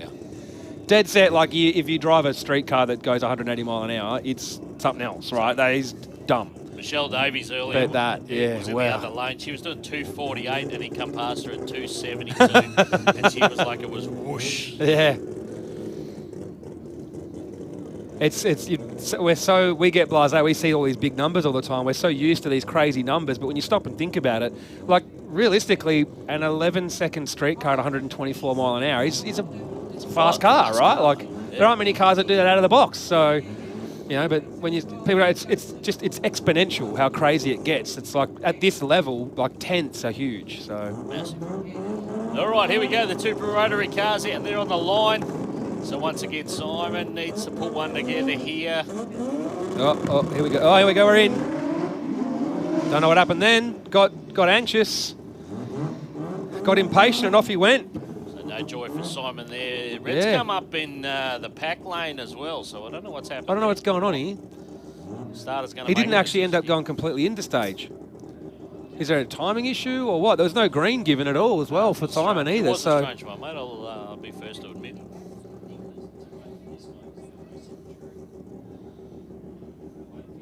It's in the hands of the starter. Let's see what the starter says here. I could come up with some pretty crazy theories if you like for a laugh. You've got to realise this isn't serious, these theories. They're meant to be funny. All right. I don't want anyone to get offended. It sounds like a disclaimer. All right. I think the amount of pit crew who were so intensely imagining the win actually sent out, like, you know, microwave signals from their brain, and it affected the timing gear. Now they're actually resetting the timing gear. Interference. That's what happened. That's the interference. Yes. Pit crew intensity broke the timing gear. See what you've done there. Do you like that? Yeah. I thought it was good. I thought it was a good one. That works. That works. We had to reset it. We had to reset the timing gear. I'm actually not joking. The screen on we look at up here, it got reset, and that is due to the intensity of the pit crew visualising the win. They can't hear me. The car's too loud. Too loud. But Way yeah. too loud. Because if Leanne could hear me, she'd turn around and wave. So, and so would Chebo, but they can't hear me, so it's all right.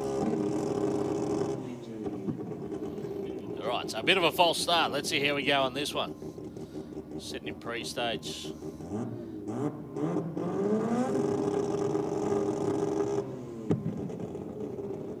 Okay, it looks like it doesn't want to go forward. You know what the problem is? They need 10 more pit crew. There's definitely fixation. Yes, on this, yes. Maybe that's where Poe's going to get some more now. Yeah.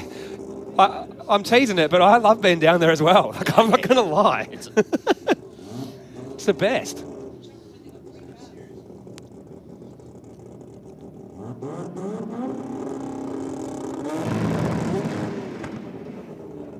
Oh. No, something's up.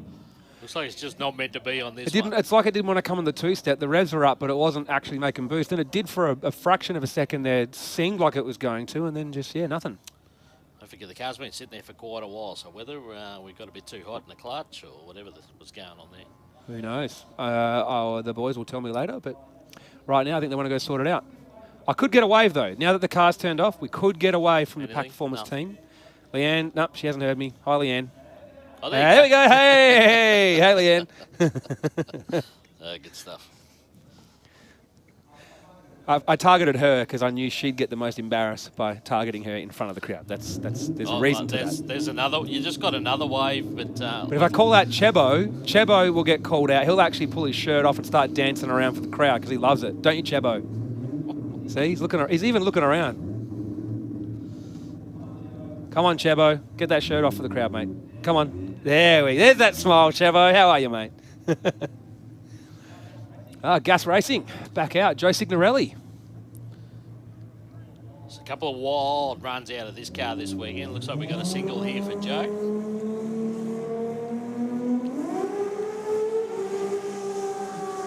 Joe is one of the absolute OGs of sport compact drag racing in Australia. I remember when I just got into cars, I got into cars a bit late, I was 17, and he was already like the pinnacle back then, right? He was an OG of drag racing, you know, always at the front of 2J stuff and drag racing in Australia. If you're going to pay your respects to someone who's an OG, he is one of them. And I remember when he switched this car over from from a manual to an auto, and I'm like, what are you doing? Like, it's not going to be as quick, right? And he goes, you know what? Now when I do a run with the auto box, I go back, I park it, and I tell a couple of boys to look at some things, and I can go have a cup of tea, come back. He may not have said cup of tea, but I'm just using that as a reference. I know what you mean. But he to be fair, Joe probably said cup of tea. Yeah, he probably did. He said it's way more relaxed racing, so he enjoys it more. Because sometimes when you've got, you know, a big car and big clutch, and you got the slider clutch, you got to reset it and this and that. He goes, it's just a lot of work in between. But he went auto so he could just do rounds. And rather than focusing on a PB and focusing on some record, it has at one point been the quickest automatic sport compact car in the world, if you want to get technical. I think it probably still is. Probably still is. And at one point, at least one point, it was the quickest and fastest sport compact car on planet Earth. The end. No. Yeah, at one point, yeah. No record. Nothing. But that's not even a fresh car build. That's not a fresh that's not a modern build or a lightweight build. That's been around for ages. That car, it's fair to say, the chassis was flogged by Titan for years.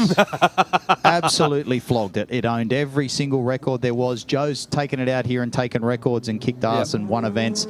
He's board slided it down the right-hand wall like it's a skateboard. Here we go. 104 in the 60. Not where it should be. No. Gets just after half track and clicks it. Yeah. The car's regularly sub 1-0. Yeah. So, but hey, like I said, he's stopped worrying about having a world record and worried about just enjoying. He's just a racing. more relaxed cat all round. More relaxed. I guess with age that kind of happens, right? Even in terms of preparation, I mean, you got a busy workshop. Last thing you want to do is go hammer and tongs on a race car on the weekend. Well, that's also what he said too. Joe was saying it's just sometimes when you've got a shop, it's not always, sometimes you get a chill, but it goes in cycles too. I know the pack guys, sometimes it's like guns blazing for a record, and other times they chill out and just worry about customer cars for a while. It just really depends on what the focus at the time is.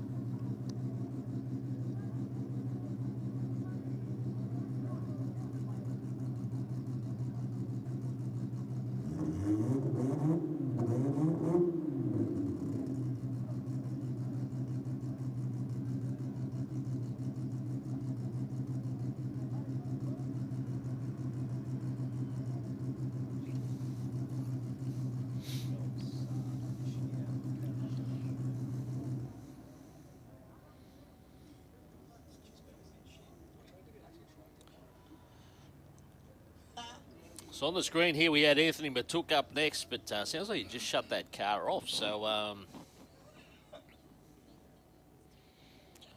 if we look at the screen we've got here in the commentary box, we can see the lanes where there's a bit of action out the back there. It looks like a couple of cars coming through to run maybe before we see the Matuk car.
All right, here we go. We're going to get a paired pass here. You can see Dion Amato and the team coming around warp speed into the staging lane. So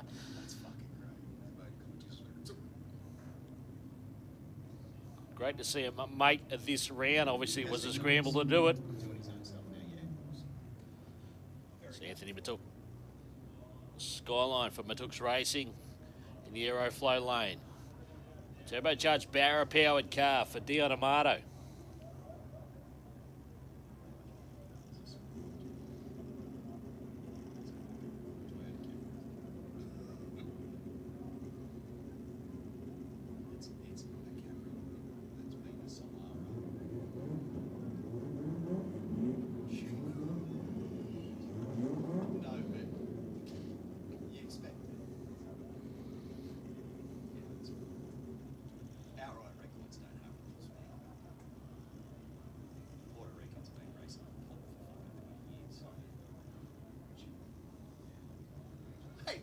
motor cars are on the bottom. All right, Batook's car. It's definitely a bit of a haze out of the car, out of the pipes there. Down Amato starting to roll forward into pre-stage. A bit of a took on a little bit of an angle from our vantage point here.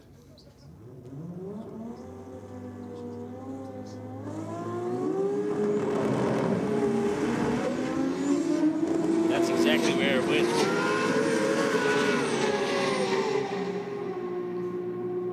.732 off the paddle. Amato made a move at the finish line, but went 629. 629, 227 miles per hour.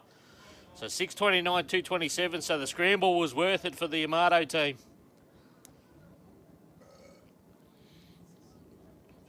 .636 yesterday in testing.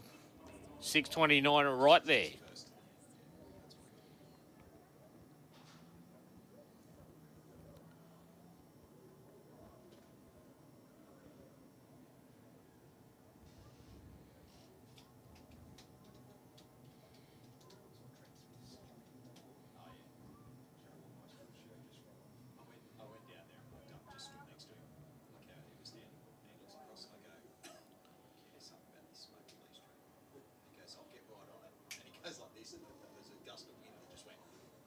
Down the track and I went, oh, fuck off.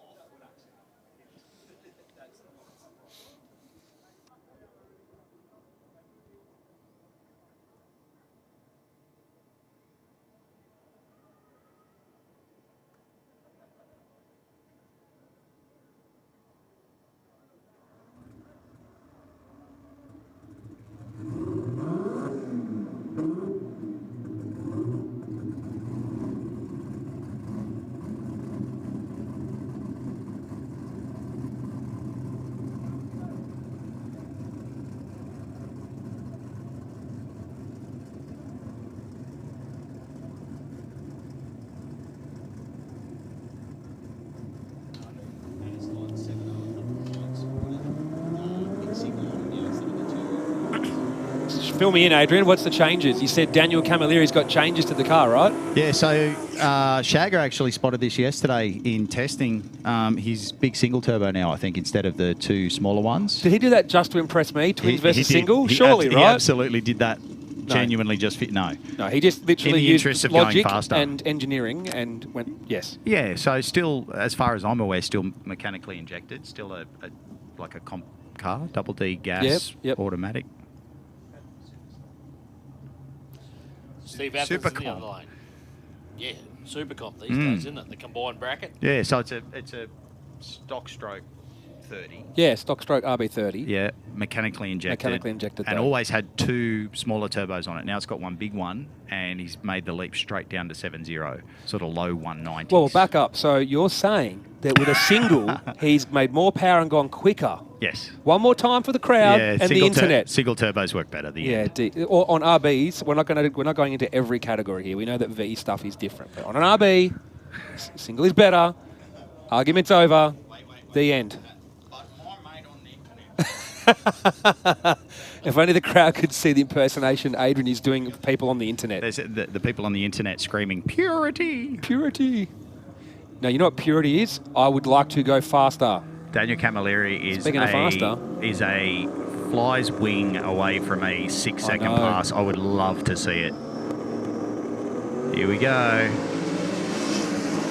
1-2 in the 60.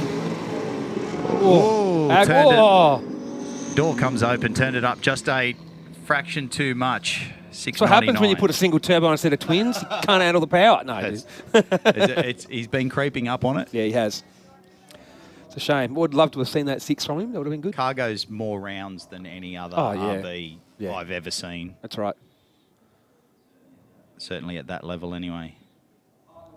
Look, as a GTR owner, I will admit they're not exactly the ultimate car for doing round after round after round. No. Well, at least not after 1,000 anyway. I mean, hey, I'll take issue with that. If you've got a slow one, you can do it forever. Ask me how I know. I've been there. I've been there too. So, We really are spoilt, aren't we, in Sydney, with the amount of performance cars that just seem to hit every event at every track, and just, out of control. I'm not entirely sure what category they're racing in, but the Supra versus Supra match race that we've had all day with the 2 gas cars has been unreal. Yeah, I'd happily watch that over and over again. Yeah, it's killer. Yeah. I think you'll find they're in R275, brought to us by Pietro's. Oh, Pietro's. Hey. Pietro's. The taste of Italy. Ooh. Anthony Pennett's restaurant. Yeah, no. Yeah, that's awesome. I can't wait to go there. But what if I'm on a diet and I can't have carbohydrates? What do I do then? No, they have the special pasta for that. Oh, right. Carb free. Carb free. Yeah, just the mince only. Carb free. Wink. Oh, yeah. EFI. Yeah, like the EFI I'm on a pasta. no-carb diet. EFI pasta. I've been on a no-carb diet my whole life, Adrian. Yeah, I know. I haven't actually ever owned a carbureted car, believe it or not. Haven't you? No, not once. I think my first car had Oh, a sorry, I carburetor. learned It to was drive in about- my parents' TC Gemini about or that whatever it big. was. That might have been carbied. I'm pretty sure that was carbied. But since that, every car I have personally owned has been fuel injected. You know, my first car was a Mazda 1500 wagon. Bet you wish you still had it now. I really wish I still had it now. You know, it ended its days on a job site where my dad worked at the Coke Works, and when it was so rusty that it wasn't worth keeping, they got the 9 cubic metre bucket off the loader and just squashed it, and then picked it up and put it in the bin. You know how they say every old Rotary is advertised as owned by little old lady? Yeah. Yours was the exact opposite of that. Yeah. And you know what? A Rotary that's advertised as owned by a little old lady is the same as a GTR ad that says guaranteed has no rust. But they all have it, so it's impossible. That's when I sold my 33 the first time. The ad listing said never thrashed, and the photo was of it in the right lane doing a top gear burnout. If you don't know that this car's had a hard life, you haven't been paying There's nothing attention. wrong with a car that's had a hard life. At least you know it's been tested, developed, and set up properly. That's the main thing, I reckon. There you go. I'm all for that. For RMJ Mechanical Brands, Robert Galotto. The Tirana going to take on Stan Nicataris, who lost a tough one before in a very tough battle. 1080 the dial in for the Capri for West End Performance.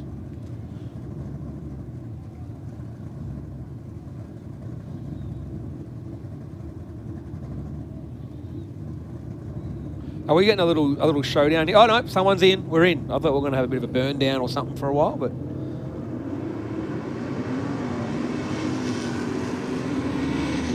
Robert Galotto's got a little bit of catching to do. He sure does. Runs He's a further chance of behind than he breaking probably out. needed to be. Oh, on the brakes. Oh, Nicely Oh, done. Nicataris! what happened? Oh. Oh, Was that too What hard on the happened brakes? then? The steering's broken. That we was can a see like that. blink That and you happened. miss it. What happened moment? It was like he got on the brakes to slow down. All of a sudden, just was gone. Like you might Did- be onto something there. You might have got Did too it kill hard it? on the brakes. Did it kill a tyre or did it just lock a wheel? We'll have a look. that was an interest. That's very odd. Yeah. So long-time racer Stan Nicataris, unfortunately, there has gone from the right lane across and tagged the wall. Yeah, on that the was, left-hand side. Kind of just that was very, very quick to happen. Like a look away for a moment and you miss it type dealio. We got That the was- win, but I don't think that's how we wanted it. Stands out of the car, which is fantastic. And of course, that's the main thing. So track crew on the scene there, nice and quickly. We'll get that one sorted.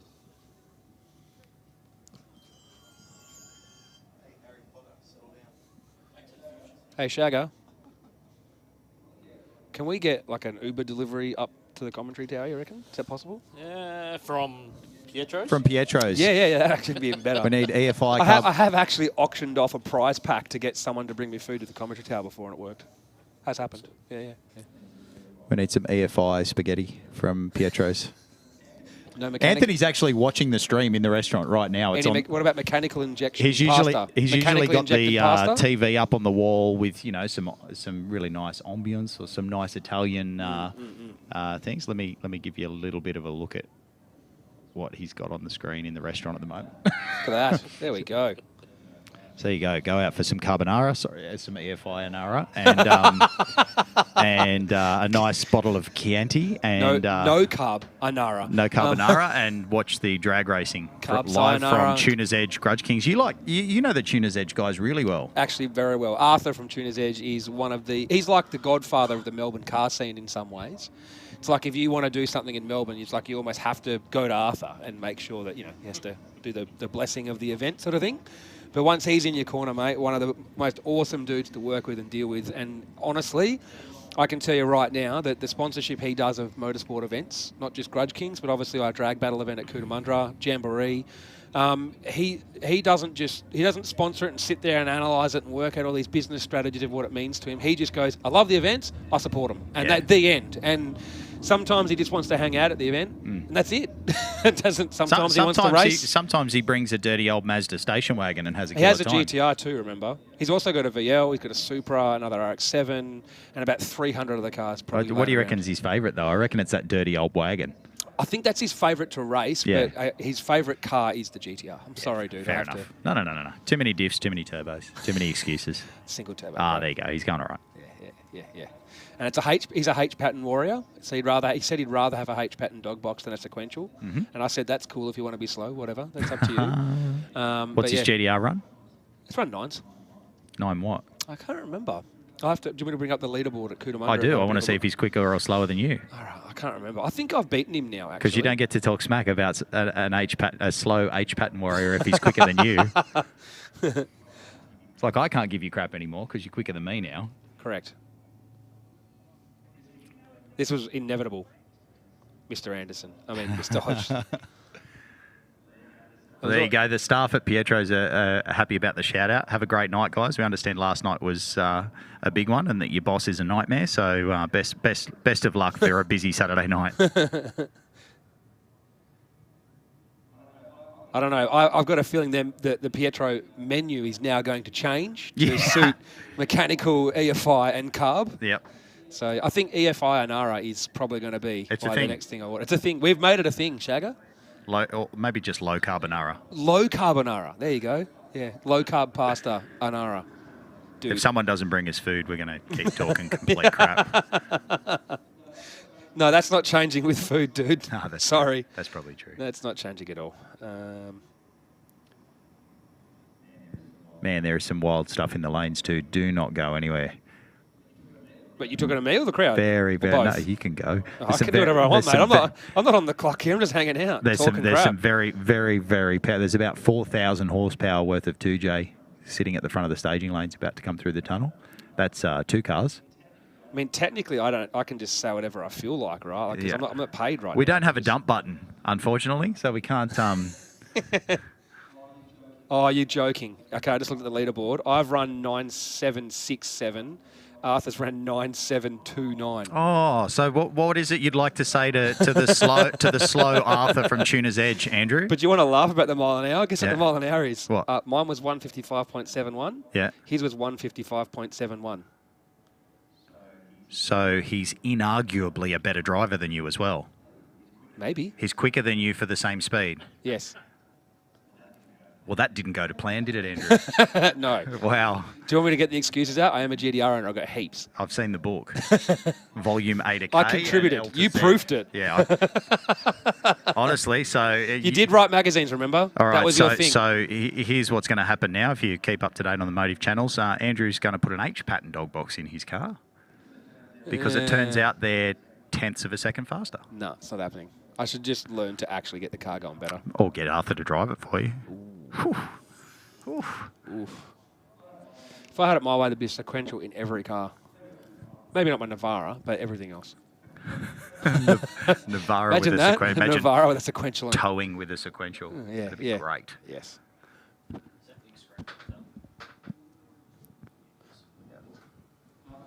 But speaking of magazines, guess what I'm doing? Making another one. Another one. GTR Hub. GTR Hub 2. Yep. Love it. Issue number 2. Guess what's going to be in GTR Hub magazine? GDSTs, because you've woken up to the true believers. Yep. No. Got plenty of good content coming. Got sick feature cars lined up. Event coverage, obviously, GTR Festival, GTR Challenge, demo cars, car features, heaps going on. All the parts catalogue at the back. So, Mate, you are so lucky that Tuner's Edge sponsor your deal as well. Or Poe would have ripped you out of commentary. Poe's like, shut up about your stuff. Poe strapped into his car. Well, technically my team, like there's some of my team I hired to be here, but not specifically me. But, That's all right. That's all right. Poe's like, do whatever. My takeaway from that is... I could tell you what Poe really said. The car scene is in a very, very good place. I could tell what Poe really said when I said, do you want me to go up to commentary and keep Adrian company? Do you want to say it on the mic, though? Yeah, sure. He said you were pretty flat and terrible and go up there and arc you up. Excellent. Yeah. He's not wrong. What do you reckon, Shagger? Does that sound about right? Shagger's too busy. Shagger's laughing. That's good. That's yes. distracted everybody from the fact that Arthur's 0.4 of a second quicker than you. That's good. That's good. Nobody. 0.04 of a second. Nobody Hundreds, not tenths. Hundredths of a second. It's tenths. He's racing now. Yeah, Probably. okay. Yeah, right. Well, you do realise now I have to go back there and demolish that time. Correct. You got to have goals, mate. Yeah, I know. If I actually stop development for more than one day and actually get to race the thing, it'd be good. I'm only testing 11 new things at the moment, so, you know.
All right, I'm getting messages from Melbourne already who are watching the live stream, and they said they're on the phone to Arthur, and he said, that's it, the GTR's coming back out, and I'm going to bust yours up. Send that sequential back home. Arthur, you're on. Me and Arthur need a bet. I'm waiting for the text of what the bet is that I'm going to whoop his butt. Actually, he's the event sponsor. Actually, no, technically Platinum sponsors GTR Challenge, Tuner's Edge sponsors Drag Battle. Listen, let me bring you back down to earth, mate. Whichever one of you wins with your all-wheel drive, too many drag radials, too many excuses, too many diffs, too many whichever one of you losers wins, if you can do the math on that, I'll chop you in rear-wheel drive. At Cuda. At Cuda. No, you won't. At Cuda. Zero chance. With a 3-speed. Well, you don't. Technically speaking, if a GTR... Can a GTR have a 275 record if it spins 4 of them? That would make it a 550 record. Nobody cares. No, a lot of people care. Yeah, it's still 275. You can have 6 275s. It's still a 275. That's true, because no one specified that it has to be only 2 275s being spun. Mate, there's 5-second 275. Well, really, cars, what so matters is no Sydney versus Melbourne. nines. Sydney versus Melbourne. Arthur, I'm whooping your hole. In fact, I'm going to do it at Heathcote at the Nissan Powered Nationals with the GTR Invitational in December. There you go. What a plug for an event. I just got to slip that one right in there. Arthur's busy that day. Arthur, you're sponsoring 10th and 11th. I'm doing an event in conjunction with Lance and Stephen at Heathcote. We're doing a Nissan-powered Nationals. Listen, GTRs are so unreliable. Surely it has to be a best-of-3 shootout because you got. Yeah, you can't do a Chicago shootout. No, you have to both turn up to the line 3 times because here's what's going to happen. You're both going to turn up and one or both of you is going to crap the bed. And then you're going to come out the next time, and you're going to need 3 goes, and it has to be best of 3. I'm cool with that. I'm fine if 1 in every 3 runs is an actual race. That's wow. I'm cool with that. That's a low bar. Yeah. All right, so this is happening. Me and Arthur, we're grudge racing at the Nissan Powered Nationals at Heathcote on the 10th and 11th of December. That's it. It's happening. All right. December. If any other Melbourne people are watching the stream right now, feel free to reach out. I'm busy that day. Who else from Sydney would you like to see come down there? I heard Jun's going. I know that Motorsport Mechanical bringing a bunch of cars down there for the Nissan Powered Nationals as well. So awesome. They were having a GTR Invitational within that event. But Nissan Powered Nationals, you know what that means? Anything with a Nissan engine in it can go. Mm-hmm. So if you have an XR6 turbo with an RB in it, like the reverse awesome swap that you should do, you can go. It doesn't matter what car you got. All that matters is what you have if you've got a a Nissan Nissan with a LS in it can't come. Well, then you just go Nissan and or powered nationals. Oh, right. Well, What about that? That's a terrible name. It's not a great name. That is correct. It doesn't really have the same ring to it. But we're cool with that. No, it's either got to be a Nissan or have a Nissan engine in it and it can go, which means, ding, ding, it's Melbourne, 700 VL turbos are going. 100%. Do you remember? I'm old enough to remember when Melbourne was the home of the fast RBs. That was before I was, born? Or, Yeah. Okay. Yeah, Sydney took care of that. Legend has it that some of them are still coming up on the trans brake. Oh, God, I love those videos. When a VL takes like 60 seconds to come up on the trans brake. It is the best. Oh, there we go. Look at that. More Pietro. Media coming through on the phone. That's cool. Yeah, I like that. So can we promote this event again, or what? Is that cool? Poe, you don't mind, do you? It's all right. Nissan Powered Nationals, 10th and 11th December. At Heathcote. Heathcote. Can't wait. I was down there a couple of months ago. It's a cracking track now. Heathcote. Is that like Penrith? The Riff. You know, I climbed Mount Druitt once. Back. Okay, let's stop this conversation. This is going to go in the wrong direction very quickly. We're going to be racing very, very soon. Thanks for your patience and for putting up with us. We're going to take As a in quick you and break. me are going to be racing very soon? Well, that could happen. I'm going to race the winner of you two losers. We'll be back very shortly.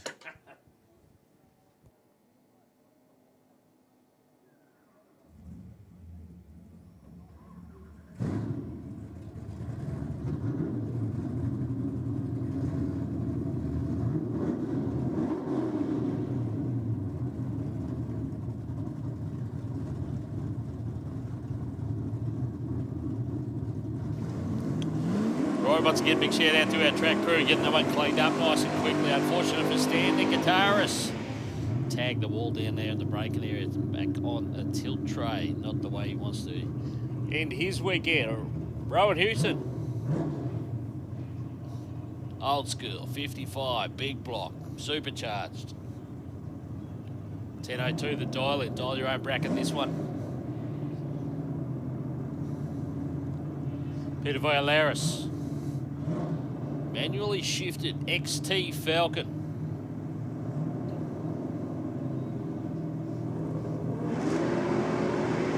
Oh, it got all sorts of attitude off the start line. Went to have a quick look at the wall. He had to get out of it. Houston already in front of him and wants to play it smart. Does so. 10.05 on a 10.02. Nicataris' car on the tilt tray there, looking a little bit sad.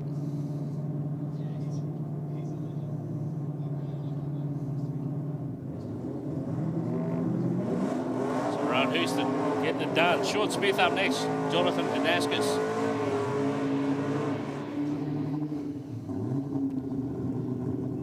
It's fantastic looking Mustang dialed in with a 10.62. Short Smith beside him. Perfection Automotive Power Plus Fuels out of ACT. 10.40 the dial in for the Aeroflow lane.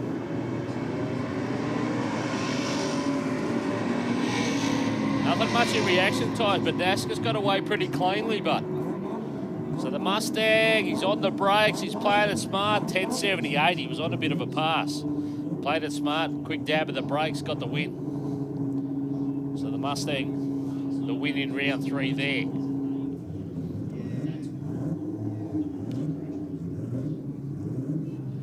R275, brought to us by Pietro's Italian restaurant. Right, Gerbo.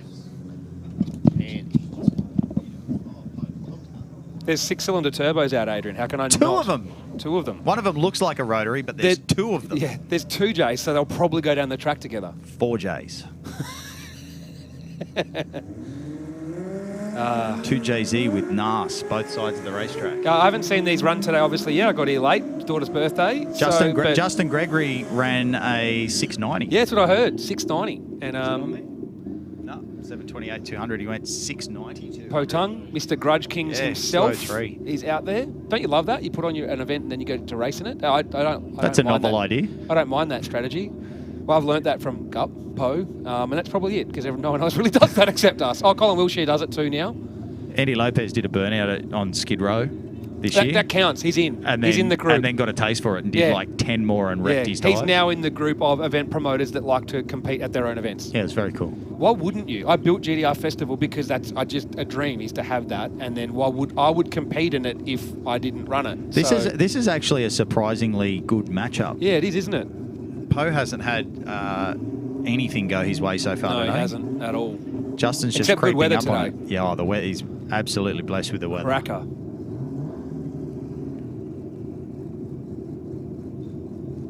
I'm digging this. This should be good.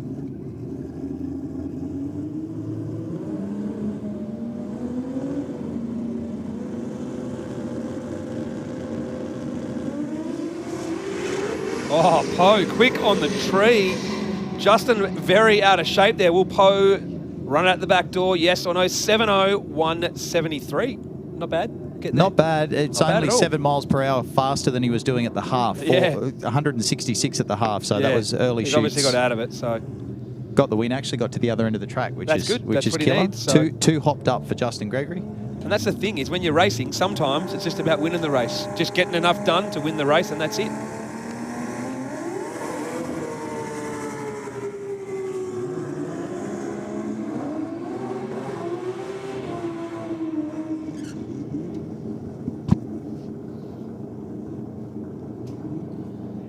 So Anthony Matuki out there in the Metro skyline. As the smoke clears. It's not really clear. It's starting to hang around a little bit. That breeze has died down. And Sydney over here in the Supra. Another Supra. So we've seen him match up with Poe a couple of times this weekend. So up against the GDR this time.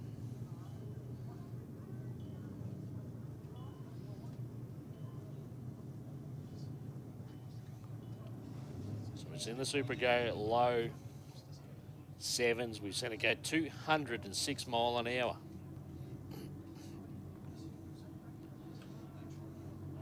So making plenty. We know the GDR makes plenty. Can it get it to the track?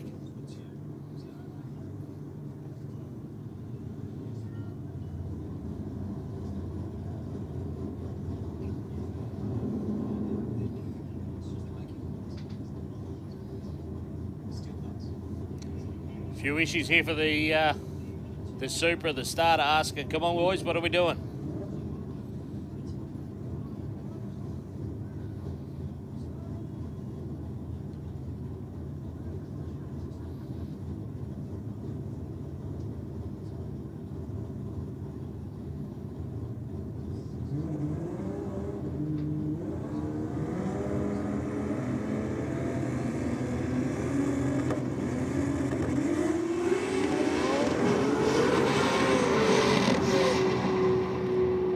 Skyline stepped out a little bit out there, shut it off just after half track, 7:22, 2:06 again. So the speed was there again, 2:06 in the top end for the Supra. Took was on a bit of a run, but shut it off at half track, 4:52, 1:53 to half.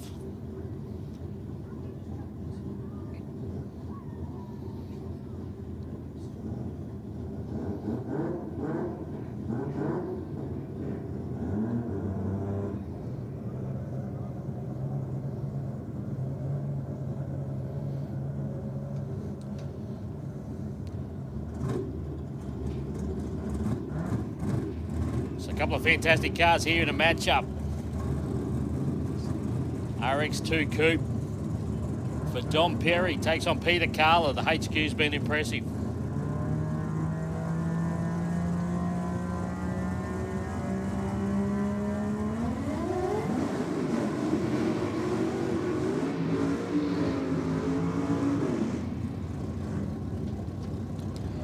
Where else do you see a matchup like this, mate?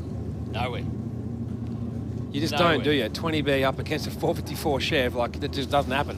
Doesn't. No, 100%. I mean, it does a little bit these days, but not, still not much. No, mate, this is what Grudge Kings are all about, and this is why I love it so much, because we get these sorts of combinations.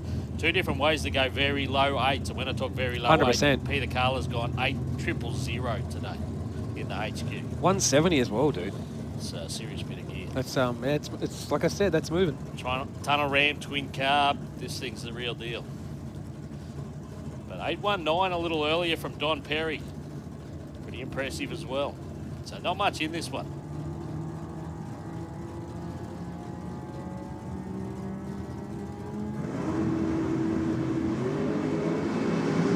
Oh, quick on the tree. 196 on the reaction time. 120 in the 60.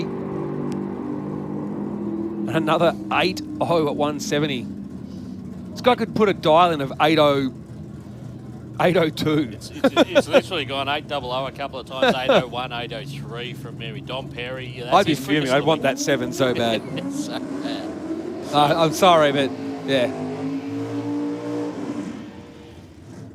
About it today. Of course, Dom Rigoli went the first 5-second pass for that car after it's gone up. I know, that's awesome. A bunch of 6.0s. So. It went 6.0 as a cast block too, you know that? That's mega impressive before they switched over to the Billet Pro 6 now. So, and into the 5s. It was always going to happen. Just, yeah. Martin Whelan.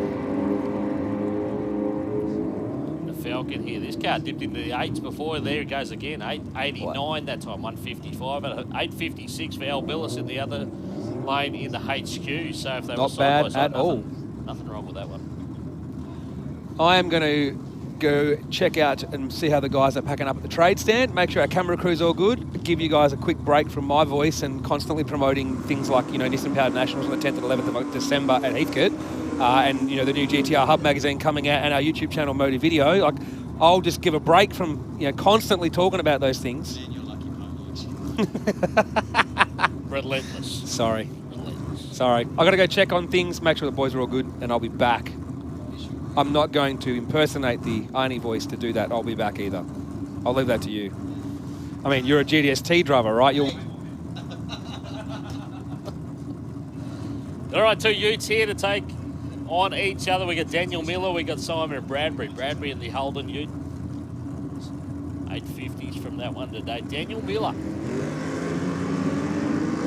Toyota powered, 4-cylinder Toyota engine in this one.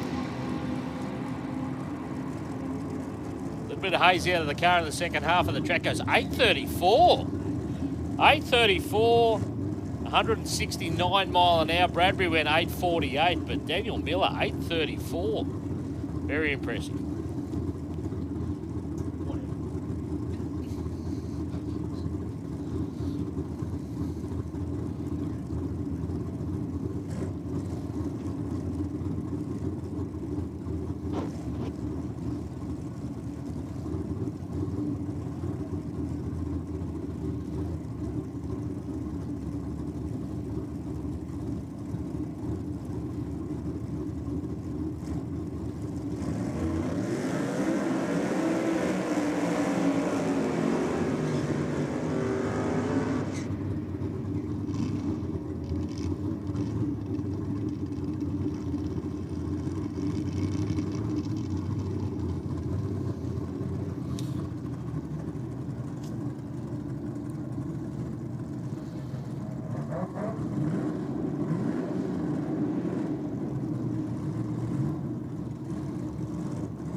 Steve Curry up there in the Tirana.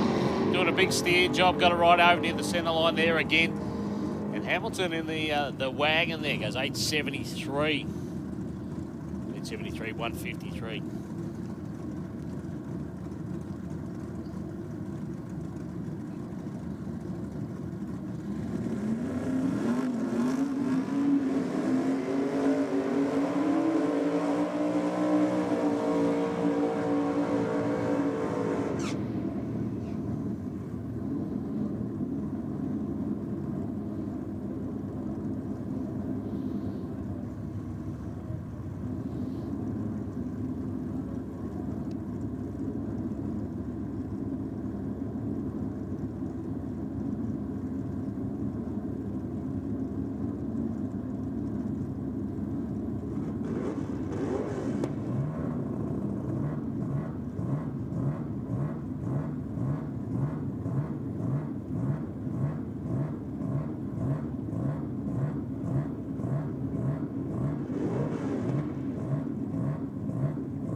All right, Bob Golick out there in the Tirana. The Capri here. The Rocket Lane. Golick been solidly in the 7s today. Had a little bit of a wander there, 3:30. Still going to run it out the back door. Dynatech Industries going to help him go to an 8:06. He was out of it a long way early. He's in the car well and truly over 170 mile an hour today. Sam Curry 973.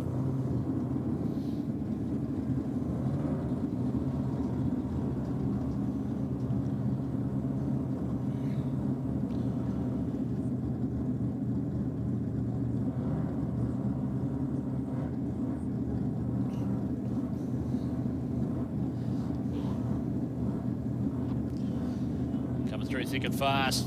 Extreme Bike not too far away. Power Plus Fuel bringing us to that one. Next pairing in the water, Troy Dumbrell had a pretty entertaining day. We had a sort of decent wheel stand, but the biggest wheel stand we've seen for the day. The RX3 Coupe. 860 the dial in for him. 880 for Robert Paligia.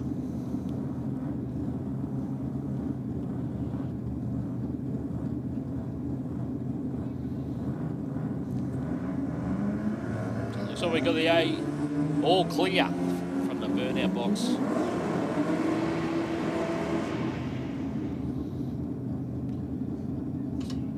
Angry. Very angry. There's a little bit of mongrel in him since putting it on the back bumper. He's lost all respect for the capabilities of the car, and he's the boss now. He's going to take control. Oh, he's definitely in control now. So Rob Paligia went 882 on an 880 dial in last time. So a tough race here for Troy Dumbrell.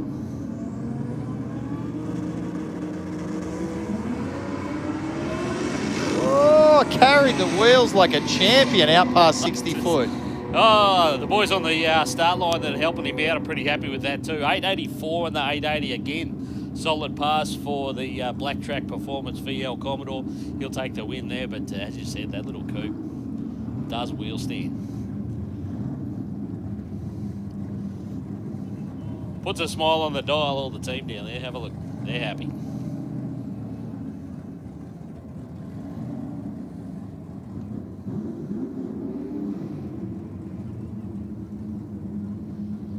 As COVID Chris Diggles would say, that had the hang.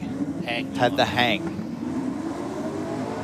It didn't have the 3 H's of a award-winning burnout, but it had the hang. Had the hang time. Yep. Only had the hang, that one.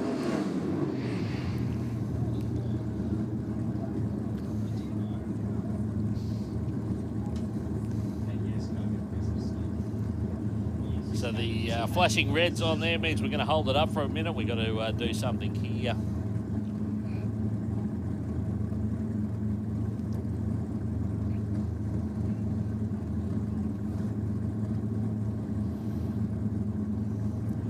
Starter awaiting instructions.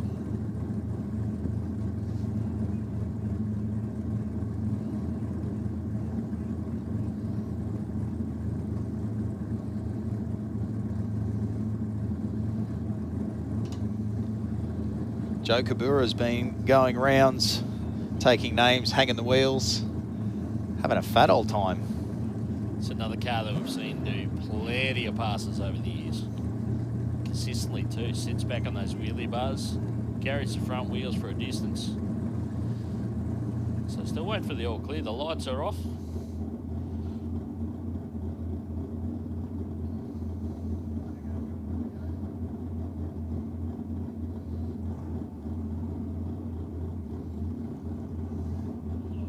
Looks like we're good to go. Aaron Murphy beside him. The Genesis Plus Group, FPV Typhoon. Raymond Terrace, 970 the dial in, takes on 897. Oh, red lights on the start line. Cabrera.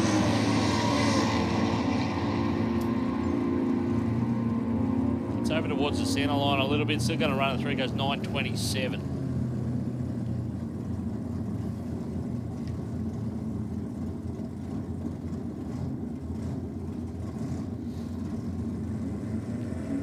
Wood up next, going to take on Trent Bink.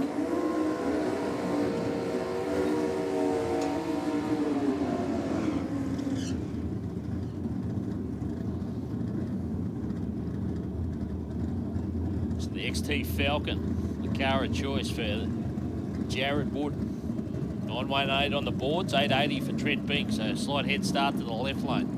Jared Wood thinks he's going to go a smidge quicker than he's been going so far. He's got 922 with a 0, 922 with a 9. It's another one that took home all the chocolates in his class last weekend and right here at Sydney Dragway.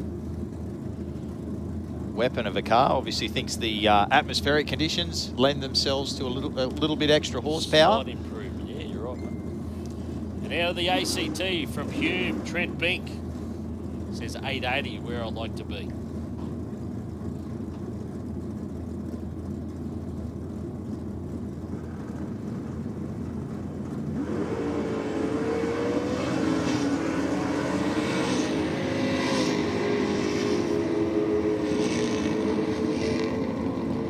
Trent Bink's just looking for a number, sat there for a long time, but have a look at Jared Wood. Still ran it out the back door. If you looked over his shoulder, you would have seen that Bink was nowhere to be seen, but ran it out the back door, 919 or 918. Confidence in the car. It's what it takes to win in Dial Your Own, those sorts of numbers, those sorts of packages. Someone else who thinks they're going to go a small amount quicker is Nick Zamagius in the Aeroflow lane. This awesome VK Commodore Stroker LS power on board. He's been as quick as 905, our 12th quickest car of the day in this category. 895 the dial, thinks he's going to go a little bit quicker. 932, same in the right lane for John Cabrera in that little Holton Gemini with the plastic stroker. Very good. So we're already got one Cabrera with a win against his name in this round. Can we make it 2?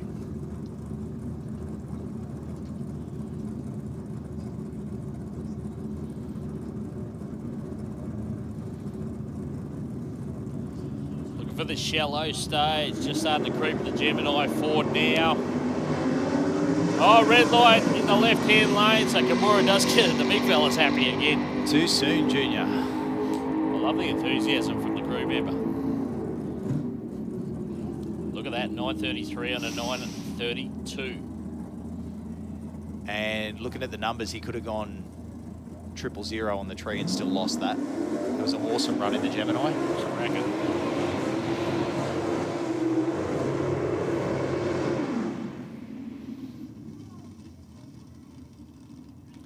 Chris Vasilis, nice big strong burnout in the hatchback Tirana. 434 cubes, so big cube, small block. 897. So we've seen the hatchback this weekend as well. He'll round out this round of Marina Brothers. Sponsored bracket. Stream bike not too far away, actually. We can see the first pairing in the water.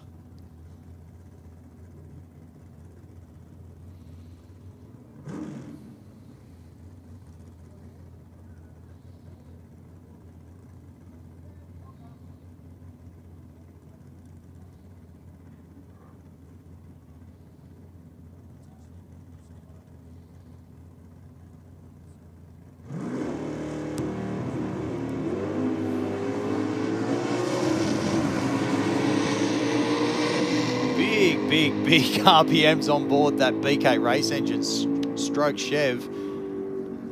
Hit the limiter at least once on that pass. You can hear it, couldn't you? Yeah. Through the audio, of course, and 918. 918's a little bit off the pace there, but hey, it doesn't matter. You're on your own. You've already got the win. You might as well make the most of it out there. Brendan Miglionico in the right lane up against Leonard Azzopardi. It's been raining 680s and 690s today. Leonard Azzopardi's our second quickest earlier in the day with the 689, but went a 681, I think, on that previous pass. Yeah, man, spot on. And just, a lazy 216 mile. Jeez Louise. Miglionico just outside. Low 7s from this bike, just shy of 200 as well. Let's see how he goes on this one. Had a bit of a wander. Looks like he might have had to have a reset on the throttle there. No dramas for as a party. 692, 213.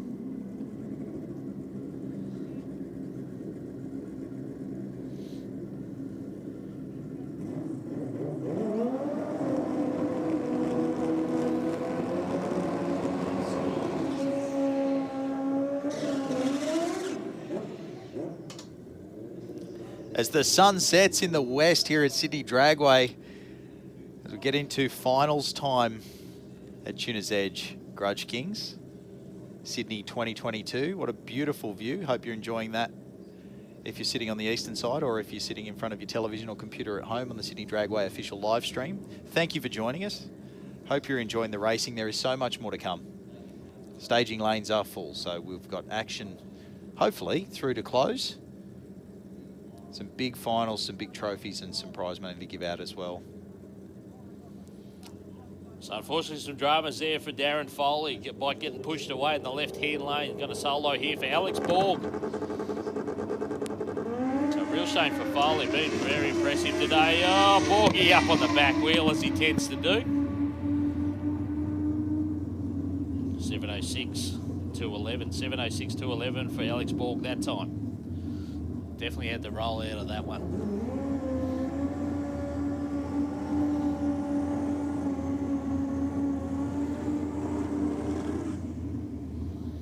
Brandon Gosbell on another turbocharged Suzuki Hayabusa in the Aeroflow lane. Up against Deanne as a party. Missed 9.1 second pass runner today. She's run 4 of them, I think. Yeah, if it's all your own, she'd be well and truly in there. She'd have them covered, let's be honest. The boys are a little bit all over the place. Oh, look at that fish. If you can't see west at the moment, folks, check out the big screen. That is what we are blessed with this evening. That's an image and a half, isn't it? Look at that. All right, Gosbell away strongly here. Keep an eye on this one. We saw a 697 out of the bike earlier. Don't forget this on a radial tyre out of the throttle early.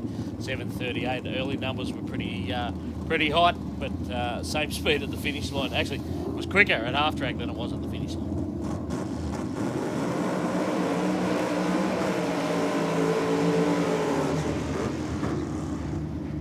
Josh Boscovich giving it all of the revs. That Fontana block 410. Big revving forward horsepower, pulling all the gears. Having a fat old time. He's in Wandandian. You know what else is in Wandandian? Pietro's Italian Ristorante. Fantastic. Oh. I think it's surely in Wandandian. we're on the payroll by now. No, Warren Gambian. Warren Gambo's nowhere near Wandandian. Don't listen to me. I'm from Wollongong, mate. I don't know where anything is. One job starts with W. You know what? Maybe they should open a Wandandian branch. You heard it here first. Coming soon. Including Anthony, who owns the restaurant. You heard it here first. You're opening a Wandandian branch. The man's been so great. It's coming. Mate, if I didn't have Google Maps, I'd be ruined. Shadi Tabaji. 880s out of the Cortina today. Josh Boshkovich. Do love this car. A couple of quick dry hops to get him on his way. 820s, 830s all day long. Oh, throwing gears at it. 826. Yeah, very good. 826. I think that's the quickest of the day for the car. So 826, 157, 1018 for Shadi Tabaji. Looks like it spun the tyres just about 20 feet out. Most people have stepped it up a little bit. I think everybody's going just a hair quicker than they have been. Maybe making a little bit more horsepower. Tell you what, we are seeing bigger burnouts because that sun goes down, temp comes down. Nice warm day today. Something that hasn't quit all day is the track. It's been excellent. Look, some of the bigger tyre cars actually struggling to throw enough at it, underestimating it, stepping it up again, coming back and having another go. Can't wait for ProMod to come out. Make some big noises. 272 mile per hour has been the order of the day for the turbo cars. Yeah, 100%. But 566 for the blower cars has been a really good number. Paul Canole. 254 mile an hour of the supercharged car is no shy effort either, I can tell you that. Tommy Campbell, Stephen Willis, the big Torino. Oh, that's a lot of car to get out of the groove, but just steers it back into the middle. You're not catching that. Torino gone, 806. He's gone 806, 803, 804. Impressive. It's put together race car, 986 for Tom Campbell in the VL. As the audio, the soundtrack for Grudge Kings changes a little bit. Lee Doherty out there in the Mazda MX-5 Billet 13B Turbo Power. I want to give a massive shout out to my mate Anne-Marie, who's at home watching on the live stream. Be loving the MX-5 out there and cheering for Lee. It's been a 7:53 already today, the third quickest car in this field. 180 miles per hour is getting it done. Just needs to stick that short time. I know that this car has got some big performances in it.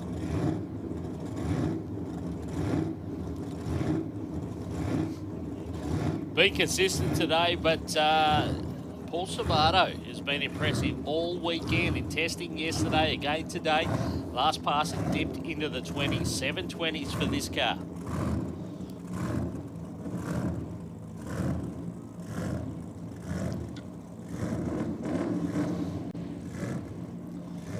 Big George Haddad just walked away and just gave a little nod. Said, yeah, getting it done. He's feeling it. George is feeling it. 7:35, 7:53.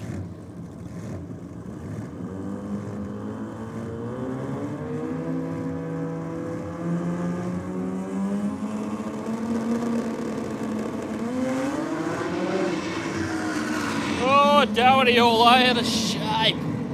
Wow. Geez, they were getting after that. Big shake, took a hard turn right. Across the centre line just after 60-foot race was over. Lee was out of it. Good driving. Maybe missed the start line tune-up just a little bit there. Sabato, we had all eyes in the left-hand lane. Sabato's 767, so he was a little bit off the pace somewhere along the run there. It didn't exactly go to plan. Lee's very wisely scooted out at the finish line. And comments from the super coach, too much power for the ginger. Lee will be back bigger and better next time, we know that for certain.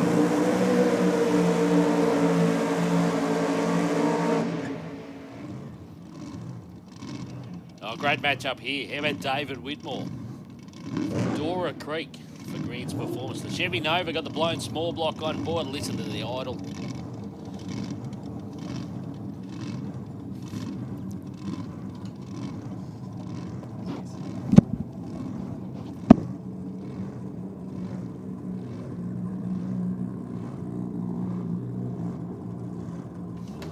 Josh Calgaro, the HSV Grange twin turboed LS. Now we've seen the car go 751 earlier today, 191 miles an hour. So the boys are starting to lean on it a little bit more. As I said, big thrash last night to get this gearbox rebuilt. That's a lot of power to move 2 ton down the racetrack at 190. That is a lot of power to do that. We're job. talking leather trim. We're talking power seats, power windows. Whitmore throws it away at the start line with the red light. We're going to watch the passes here. Calgaro on another quick one. 7:46. He's got another 500s quicker. The team are happy, as well they should be. That is a huge land barge to get accelerating to, well, 190 miles per hour. That's over 300 kilometres an hour in 7.4 seconds. That's crazy. It's That's ridiculous. and the Ridiculous. team doing a great job just tweaking it with each pass. So can't go wrong. Kit Hunter now hasn't done a burnout, so just got to roll to the line. And just be accepting the trees, saving the parts, taking the win. And very likely on the back of the, it's had a couple of wins, I believe, very likely to go into the final. It's come for a little bit of a cruise, down the Aeroflow lane here at Sydney Dragway. Get your money's worth. if you get an opportunity to see this car in the pits, it is every bit the show car that it always has been and that it was originally built for 35 years ago. It is that long, isn't it? Yep. Unbelievable.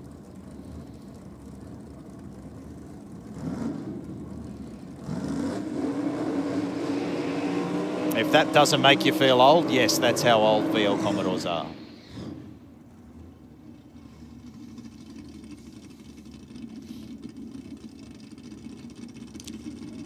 All right, battle a little hatchback to runners. How about Josh Page and Steph Bushella here? A little bit of a mismatch in the performances by about 1.6 seconds. Spot on. Mm. Josh Page from Blackbutt in New South Wales. It's Shell Harbour territory.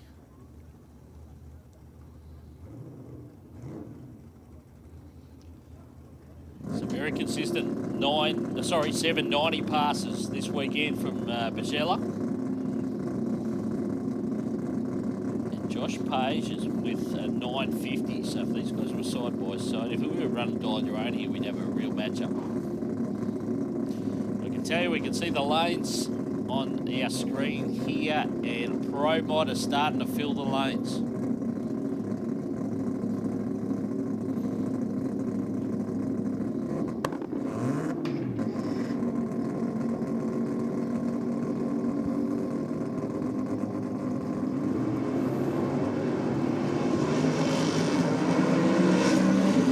Well, let me tell you, there's about two whole seconds in this. If Josh Page had managed to stay into that, it could have been a closer race than we thought. 782 at 173 seals the deal for Steph Buchella. Team Happy too stepped into the 80s on that one. So we've seen 90s out of the car all day. Goes 82 on that one.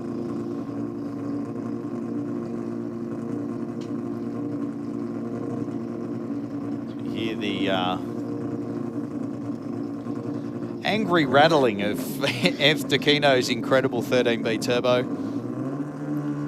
684, 689, 695. The car is capable of going quicker than that for the speed that it's doing. He's been lifting a little bit early, saving the parts, class of the field. Quickest car in this category so far today.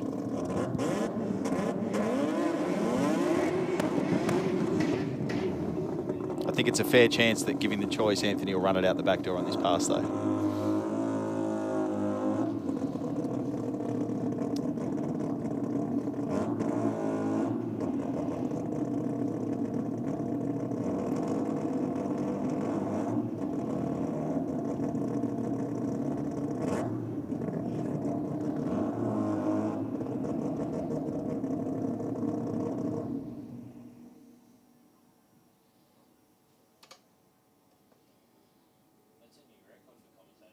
Isn't it, though? Destruction. Hodjo's. Sorry, Anthony, that was me. Yeah, Hodjo, honestly. Never know, he's just having a chat. They're pushing back. Anth will be back out here. If not tonight, then the next opportunity. Lives to race this bloke, and the car is an absolute cracker. Well, they're attempting to push it.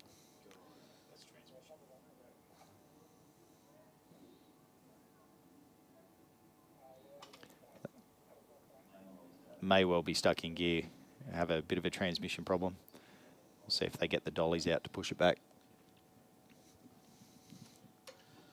So I talked about it, Pro Mod filling the lanes, but when I say filling the lanes, we're coming up to finals time and there'll be 2 of them. Good enough for me. Shelley Davies is up the front there. Can't wait to see the Mustang make another lap. Didn't have luck go their way in the first round today. They broke the belt. Broke the blower belt, which shuts everything down. No blower belt, no supercharger, no awesome noises, no fuel going in, game over. But they've come back out and had a reasonable run. PB for speed. Who And put him on the big screen? Look at this. And some absolute, yeah, there you go. Oh, Tell me that's not the most exercise you've done this year. Wow. Gareth actually let slip earlier that he plans to build a turbo car for next season.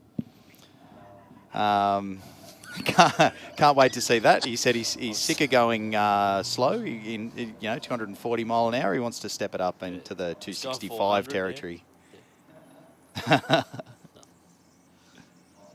Mind you, most of the turbo cars on the property have seen the back end of that Mustang more times than they've seen it in their rearview mirrors. So, be interesting to see what happens. And we're panning out, so we can't read his lips, right? Yeah, we don't want to. We don't want to hear what he has to say.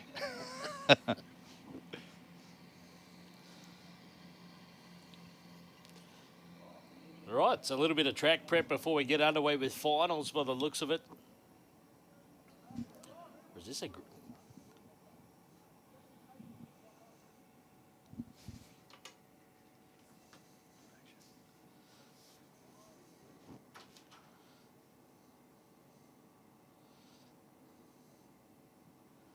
So we'll get some clarification. Let's see what we can find out. But Michelle Davies is there, strapping into the car now.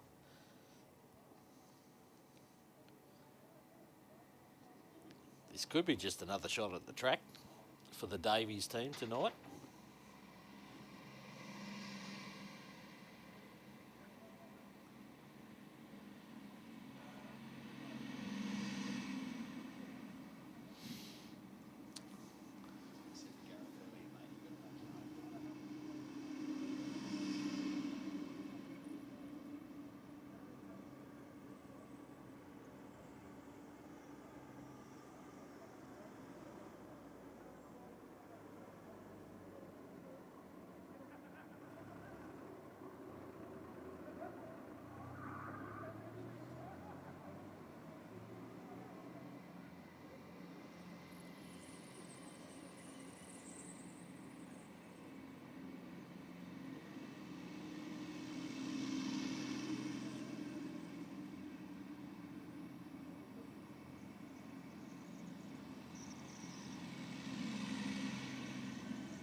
tonight. We're getting towards the pointy end of the night. We're waiting for finalists to come around. In the meantime, we're going to bring a few grudge passes first. Out here will be Michelle Davies.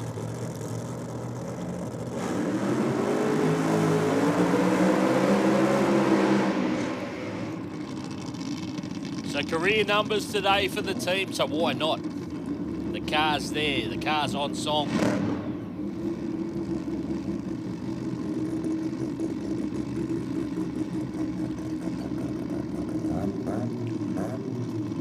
We've seen 570s, we've seen 248 mile an hour on 2 occasions. The second one was the better one because it was a fraction over 400 kilometres an hour, 401 to be exact. So the team very happy.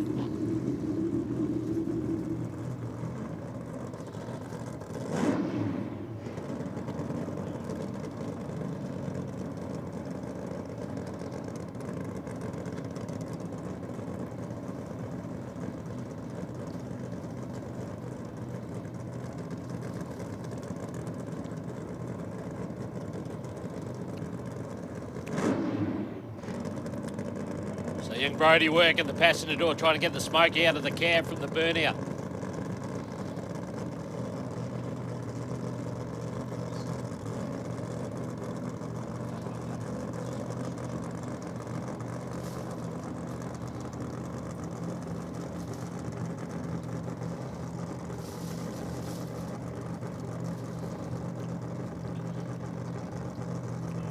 You know they're here to run a number.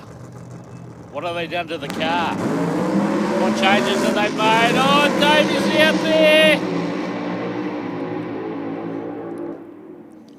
6:04. Pedal in there, 2:42. So once again, they had to come out here and have a crack, have a try something. Didn't quite work there. You could hear her have a little adjustment on the throttle there. It's only a really quick one. It was like the foot came off or something. She's sharp, mate. Very sharp. Super sharp. Pedal looked pre-60 foot. It was 975. They've been quicker than that already today.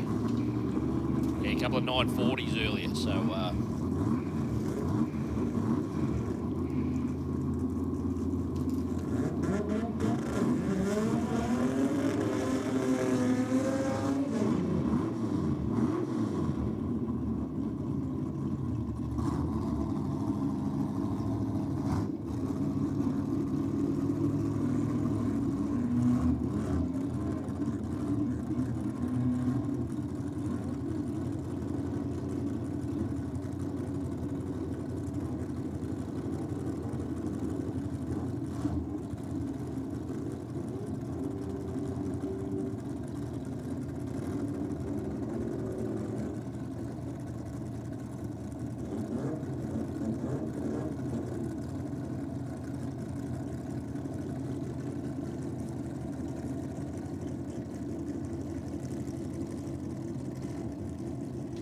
Huge shout out to the Gas Racing pits and whoever their head chef is this evening.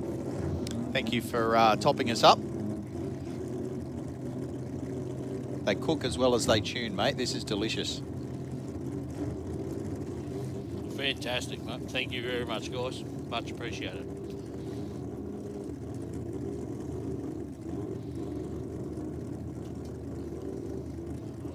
All right, the ProMaz team going to have one more crack at the track tonight.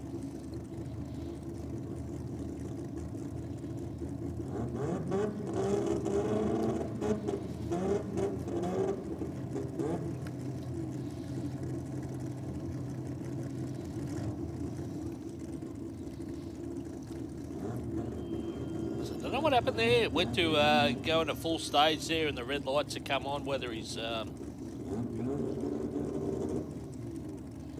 Hang on, we're going to have to hold him up and reset that tree, I would say.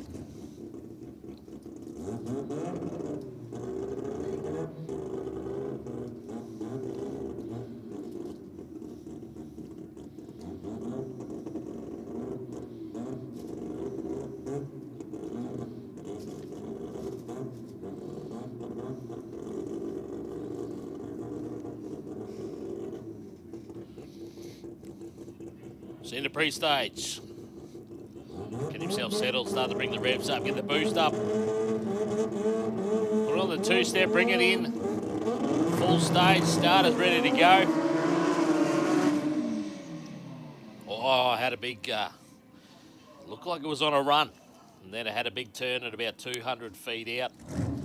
Did the right thing, got out of it.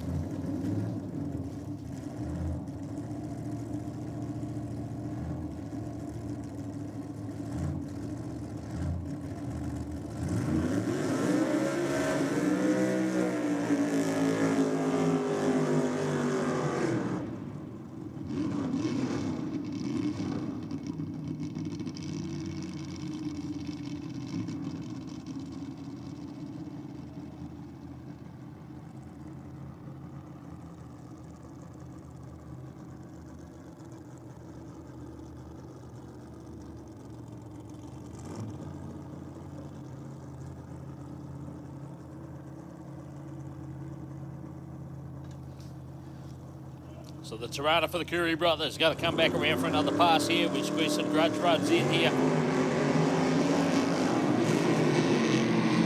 Definitely gets plenty of attitude off the start line, hangs the front wheels out. Out of the throttle early, 874, only 120 odd mile an hour, 129.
Bob Golick in that beautiful small block powered LJ Tirana is up next in the left lane. He'll be racing Sam Damascus.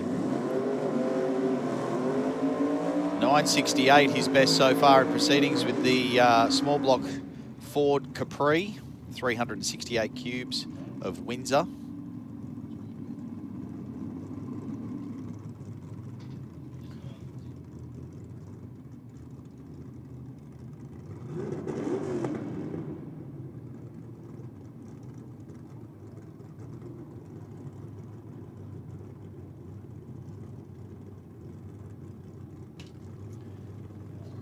Our small tyre fighter final round matchup.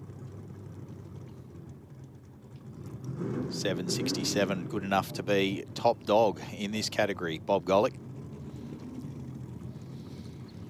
Impressive little car, this twin turbo, small block, crammed in the front.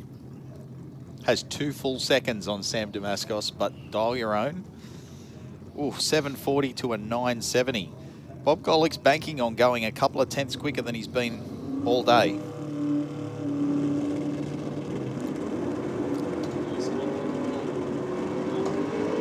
Went quicker earlier. Damascus got out of the hole. Oh, Golick spun the tyres. This is going to be a huge chase. He's not going to get there, and he knows it. Breakout by 1,000th. 969 with a 9 on a 970 dial in and a 003 reaction time. 4,000ths of a second away from the perfect lap. Threw it all away. Bob Golick is the winner this year's Tuner's Edge Grudge Kings Sydney 2022 in the small tyre fighter class. Wow. Sad to say, Sam Damascus threw that one away.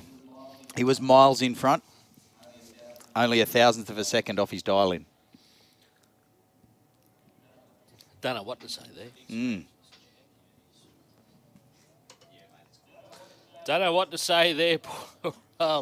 Sam Damascus. What a racer, though. Look at it from the positive perspective.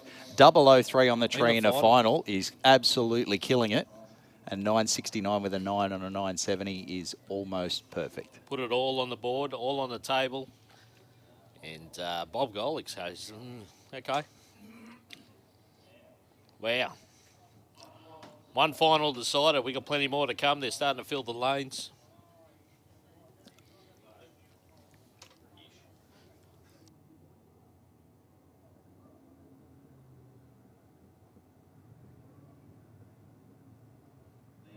Well, there you go, words from the top. That was actually a rerun of the previous round, so we still have the final to come.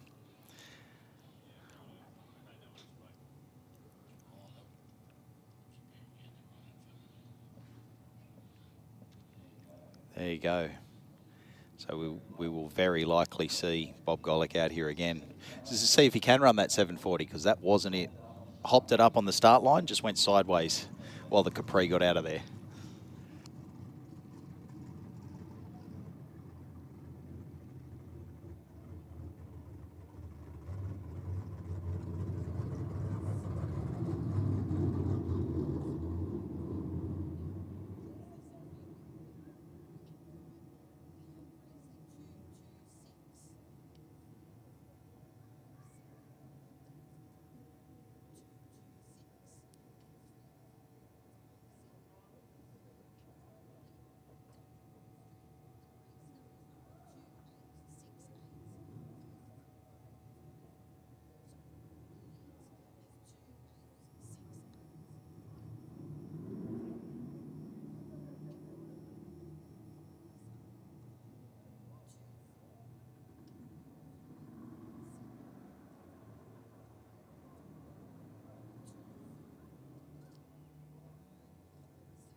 So just waiting our finalists to get the cars turned around and head around. We've got some grudge runs on the line here.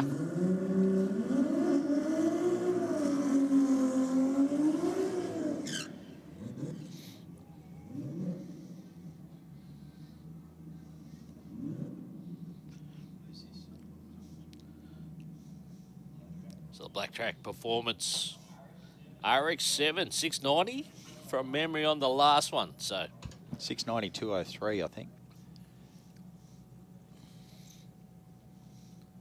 So 2J powered.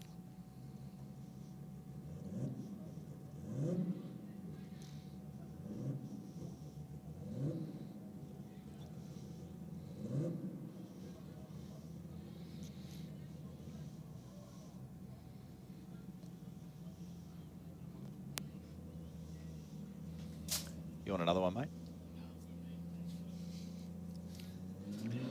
Yeah, I'll have another one. You'll have another one? RX-7 right here. Another RX-7. Here we go. Justin Gregory, Black Track Performance out of Newcastle. Gets the leave right, 119 to the 60-foot timers. He's in it all the way through to the end. Gets out towards the centre, but a 694 at 200. The team will be happy with that. Another great job. Went the long way round too, used up all of the track and then some. So did well to steer that one through. Another 6-second pass.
All right, flying by the seat of our pants, we reckon this is a final.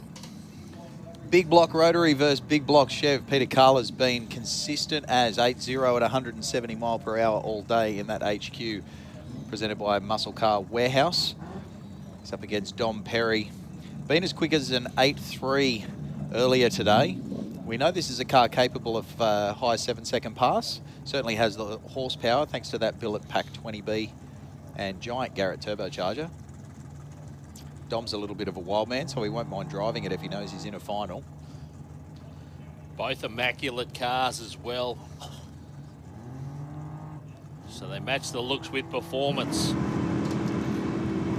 Dom's every bit the racer too. He's going to take a while to come up on the boost. Bumping it in now, ready to go. One flash and they're gone. Start line advantage in a big, big weight of Dom Perry. The HQ's got to try and reel him in. 1,000-foot advantage, HQ, 796. Finally runs that 7. Takes the win. A very, very close race. Only a couple of tenths in it. Great race. Actually, a little Rotary used up a little bit of track as it went down the track, but 796 for the HQ. So just put the icing on top on a fantastic day's racing for that car. They've been very consistent. They deserved to be in the final, and he did a fantastic job in the final. So. It was about 2.5 tenths in it on the start line, so he had to chase. I think maybe he just pushed a little deeper into that throttle stop and got his 7 and the win. However you have to do it, that's how it works. Beautiful cars, both of them. both richly deserve to be in the final after their performances today as well.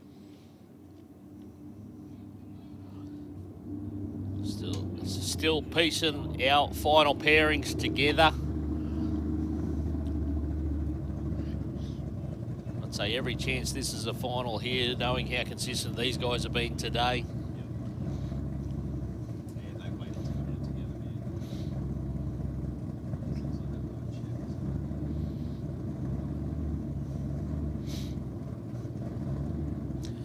So Rowan Houston goes to his second final in 2 weekends here at Sydney Dragway. Runner-up last weekend. Can he go one better?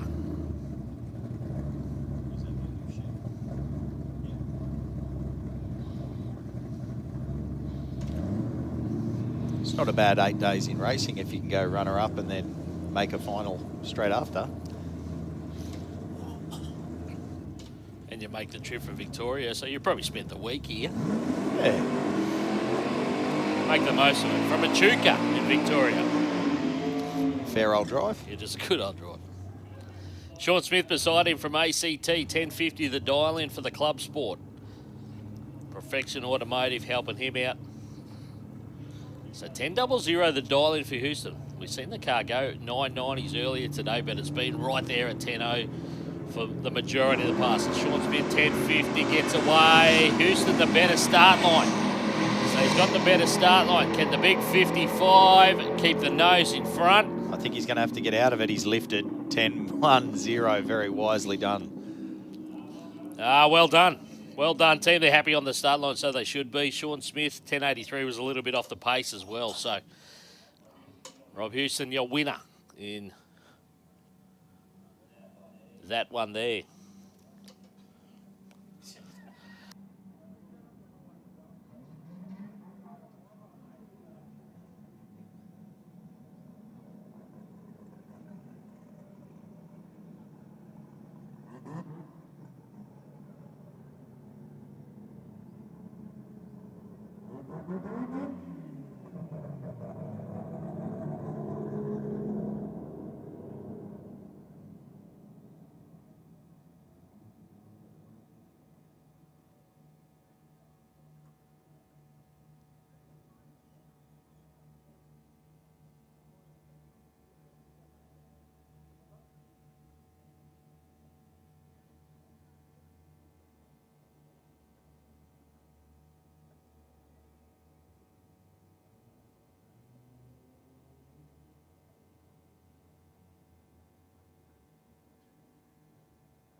Small tyre fighter.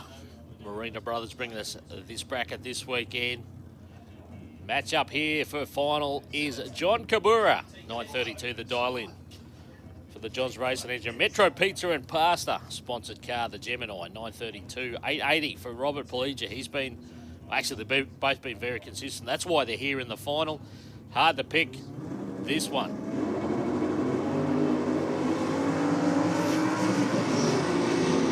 Oh, Paligia's going to hurt. Sat on the start line way too long there. Cabrera got there. So double breakout. Turned out it was double breakout there in the end. Cabrera was the one that had the smallest infringement. Broke out by the least amount. Johnny Cabrera is your winner. The Gemini runner-up, Robert Paligia.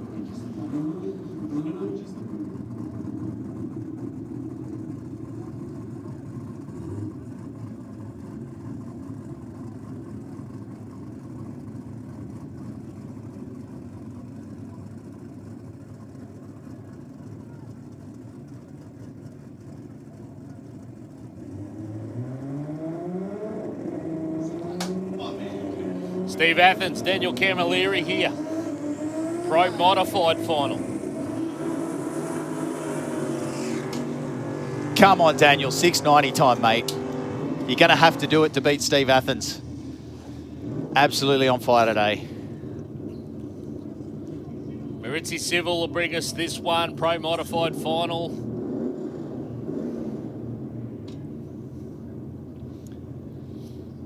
There's some serious meat in the staging lanes now. Going to make some big noises very soon. Nice big strong burnout from Athens. Going to start backing up now. So RB30 takes on, actually this pairing met earlier today as well. Now, Steve Athens could be ready to go at the push of a button. Daniel Camilleri takes a little bit longer, so he's going to have to be on his A game when it comes to bumping in and racing, something he is accustomed to doing at other events. So reaction time shouldn't be an issue, but again, much bigger single turbo than what he's used to and what he's got data for and plans for in terms of actually how to go about racing it. If he can get that right, this will be a really classic matchup. Good numbers today considering 7.0s. Steve Athens, we've seen it in the 670s, 217 mile an hour. Oof.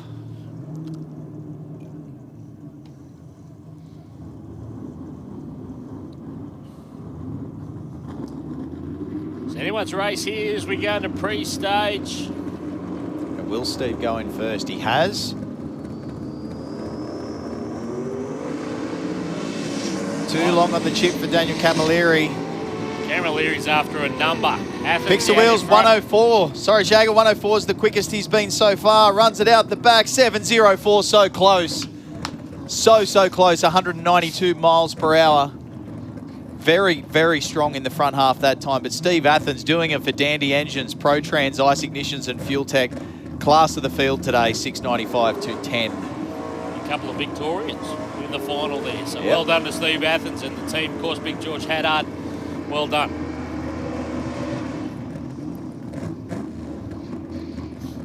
Is there a burnout competition on? We don't know about it?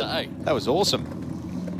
Animal is doing the job. Is that Jonathan Damascus, I think, yeah. In the Mustang. So this might even be a grudge run or... I'd say so.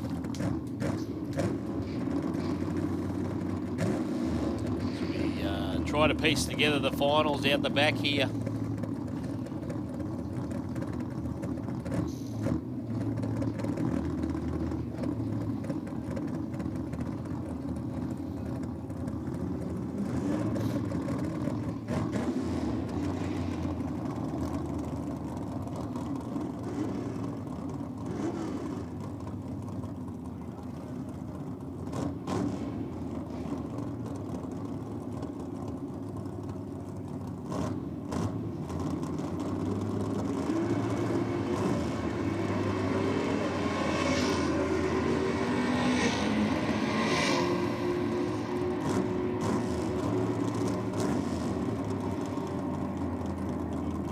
$10.55, 126. Some sparks from underneath that car. I don't know what that was or whether it was this. You definitely didn't slow it down. Everybody's amping up their burnout game a little bit. Well, Bosco's just being Bosco. Did somebody say I can have another run? You're joking. I'll come around again.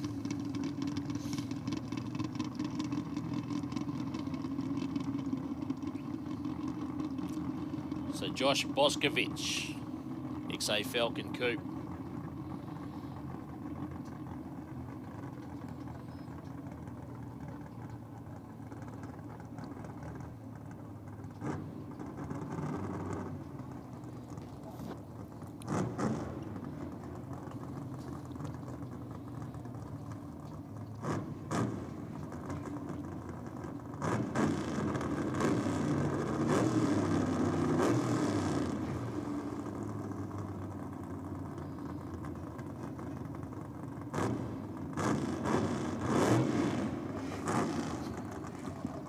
That's one way to do it. Oh, you got to love the dry hops. All right. So 820s. 820s from the car this evening. Quick purge of the nitrous.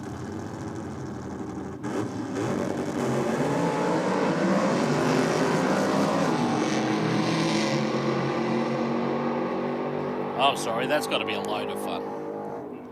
826. 159 mile an hour there for Bosco.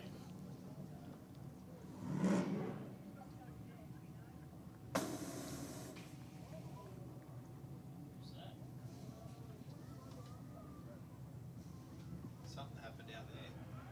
Something fell over near a microphone box. Sounded like drums falling over.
Right, so Pro Elite final here.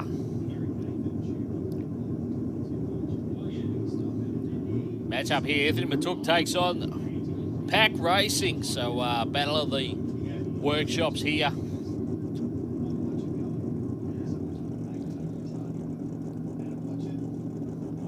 So RB takes on Rotary.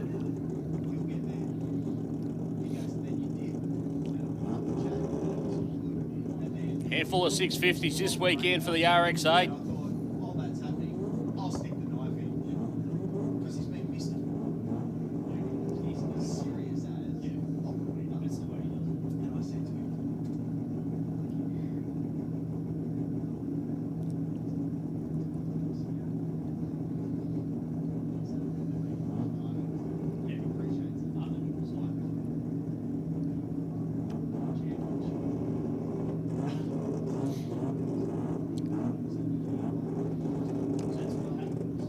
Right, both cars ready to go. We're going to hit the pre-stage shortly. Rahayan goes in first.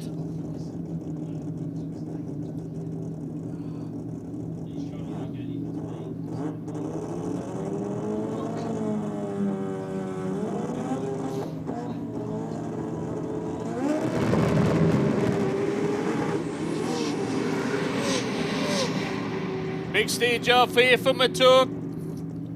608, 243.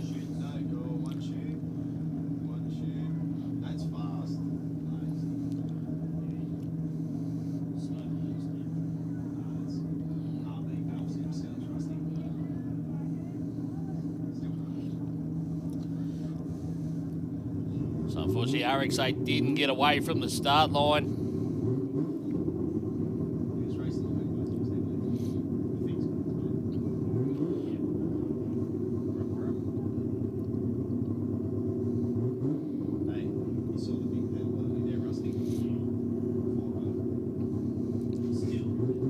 So it's going to take some coaxing to get it off the start line. By the looks of a few dramas down there, the team all over the car trying to sort something out.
So R275 match up here, all super battle. Poe Tong, our event promoter.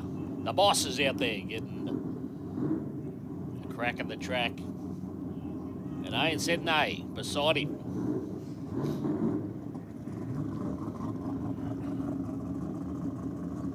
So both cars been low 7s. Sydney been over the 200 a couple of times. 206 best from memory. If Rahayan wins, it'll be a party at the Wetherill Park Kebab House tonight. Probably worth a stop on the way home. Bloody good feed. Poe Tong here in the Super for Urban Life Constructions. It's a gas racing showdown. They've been match racing all day long. 7-1-8, the best pass for Rahayan in the black car. Poe had his door fly open on the last pass at the business end of the racetrack.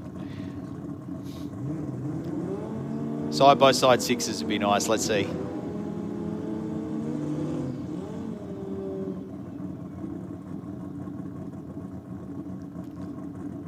Oh, no one wants to go in first. If you think this battle of gas racing teammates doesn't mean anything, watch this.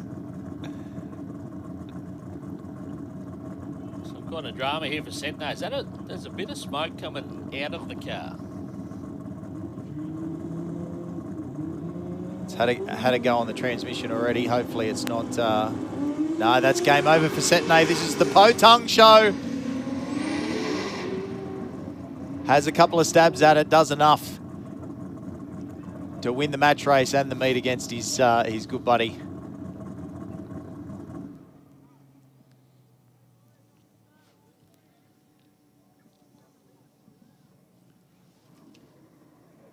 We have a couple of very serious passes to get done before the night is over. Thank you to everybody who's hung around. Only a couple of laps left to get through. Get Rahayan's car back off the racetrack, and then we're going to see this mental Holden Statesman. He's going to hate me calling the Grange that. 190 mile per hour, 2-ton weapon.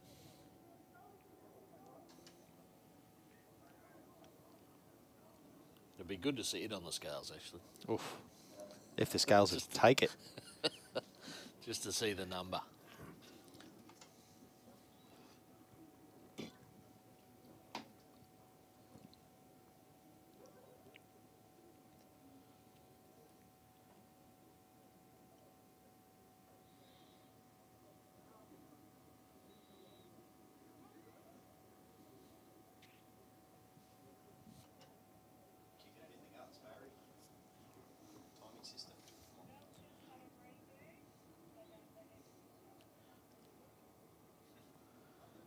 So quick reboot on the system here as we prepare for the next one.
Josh, give it a rev. Wow. Someone's excited about going 190 miles per hour. All the boost. So Totorello's Fruit Waters Outlaws this weekend. This is our final. Josh Calgaro once again makes the thrash all worthwhile. The boys worked through the night. transmission rebuild.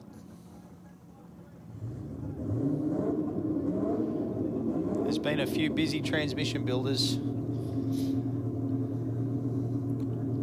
Paul Salvato in the other lane for Haddard Race Engine. So Haddard's with 2 cars in the finals. Of course, we saw Steve Athens before.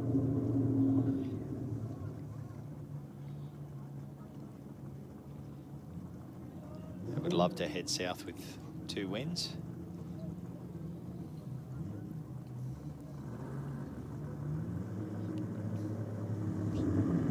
So 740 early, 191 mile an hour for Kilgaro. We see 727 in the other lane for Sabato. Oh, Sabato sat there forever. Big start line advantage, insurmountable. Josh Calgaro, 744, 190. What a way to finish off the day. Another improvement, and as I said, Sabato sat there forever. If we'd have lined them up side by side, if they'd have left together, look at that, 44 and a 42. Couple of hundredths difference, but nearly a second in it at the finish line. Almost a full second.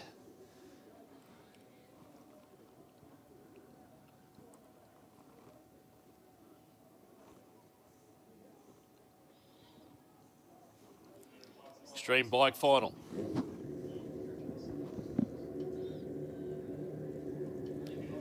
Power Plus brings us this one, and from the Azzopardi stable. 2 of the bikes from the stable. Leonard Azzopardi are going to take on Alex Borg in the final here.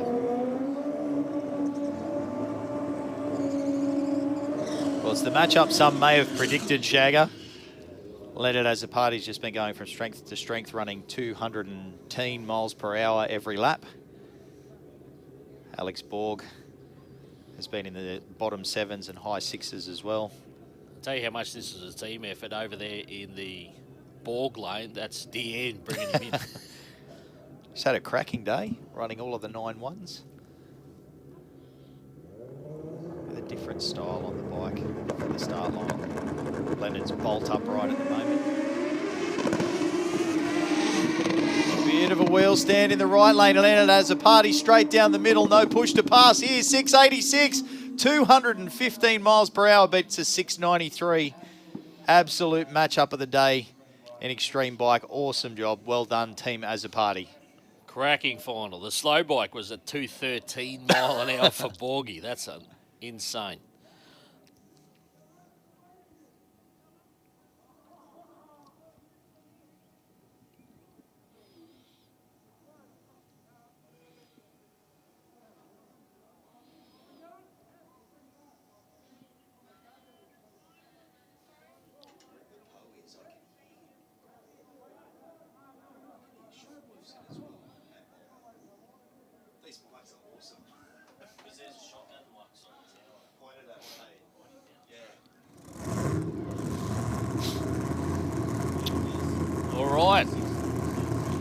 Fuel Tech Pro Mod final, 1 car only fronting.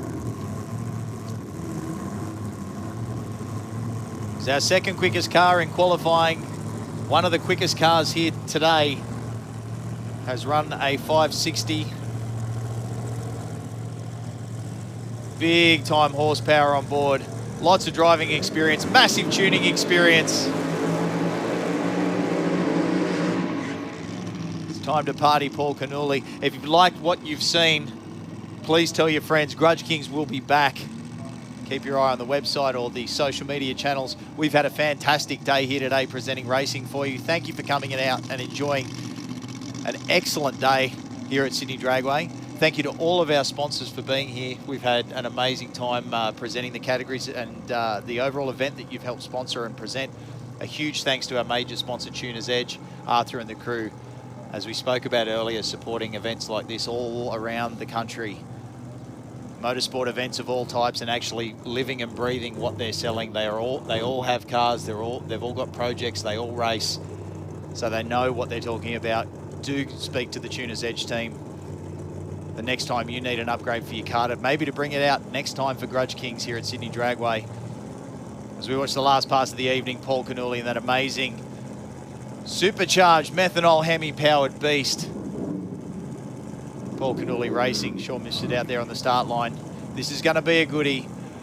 And we're joined at the last minute at the 11th hour by Greg Zacharides in a cloud of smoke.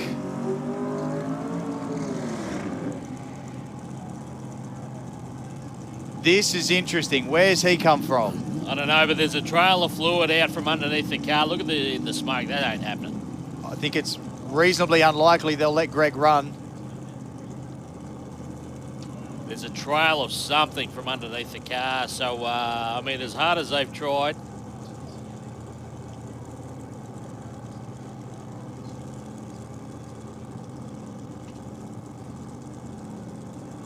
Maybe hoping to win it on the start line. Sydney Dragway officials having a chat to him now. Paul Canole sets off on a solo, gets all the way out near the right-hand wall, stays into it through the deep end. 592 to round out proceedings this evening was 377, 195 at the half. Absolutely on a mission. Fantastic drive job, big drama at the end. Thank you so much for coming out. Thank you for supporting Grudge Kings and drag racing as a whole here in Sydney. The sport's in a really good place, and it's important that you get along and support your local event and your local drag strip. We are grateful for your attendance here today.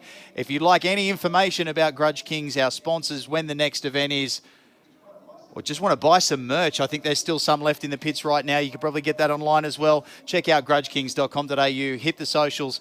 Thanks for joining us. We can't wait to see you again. On behalf of Poe Tong and the entire Grudge Kings family, thanks for joining us. We look forward to you joining us again here at Sydney Dragway very soon.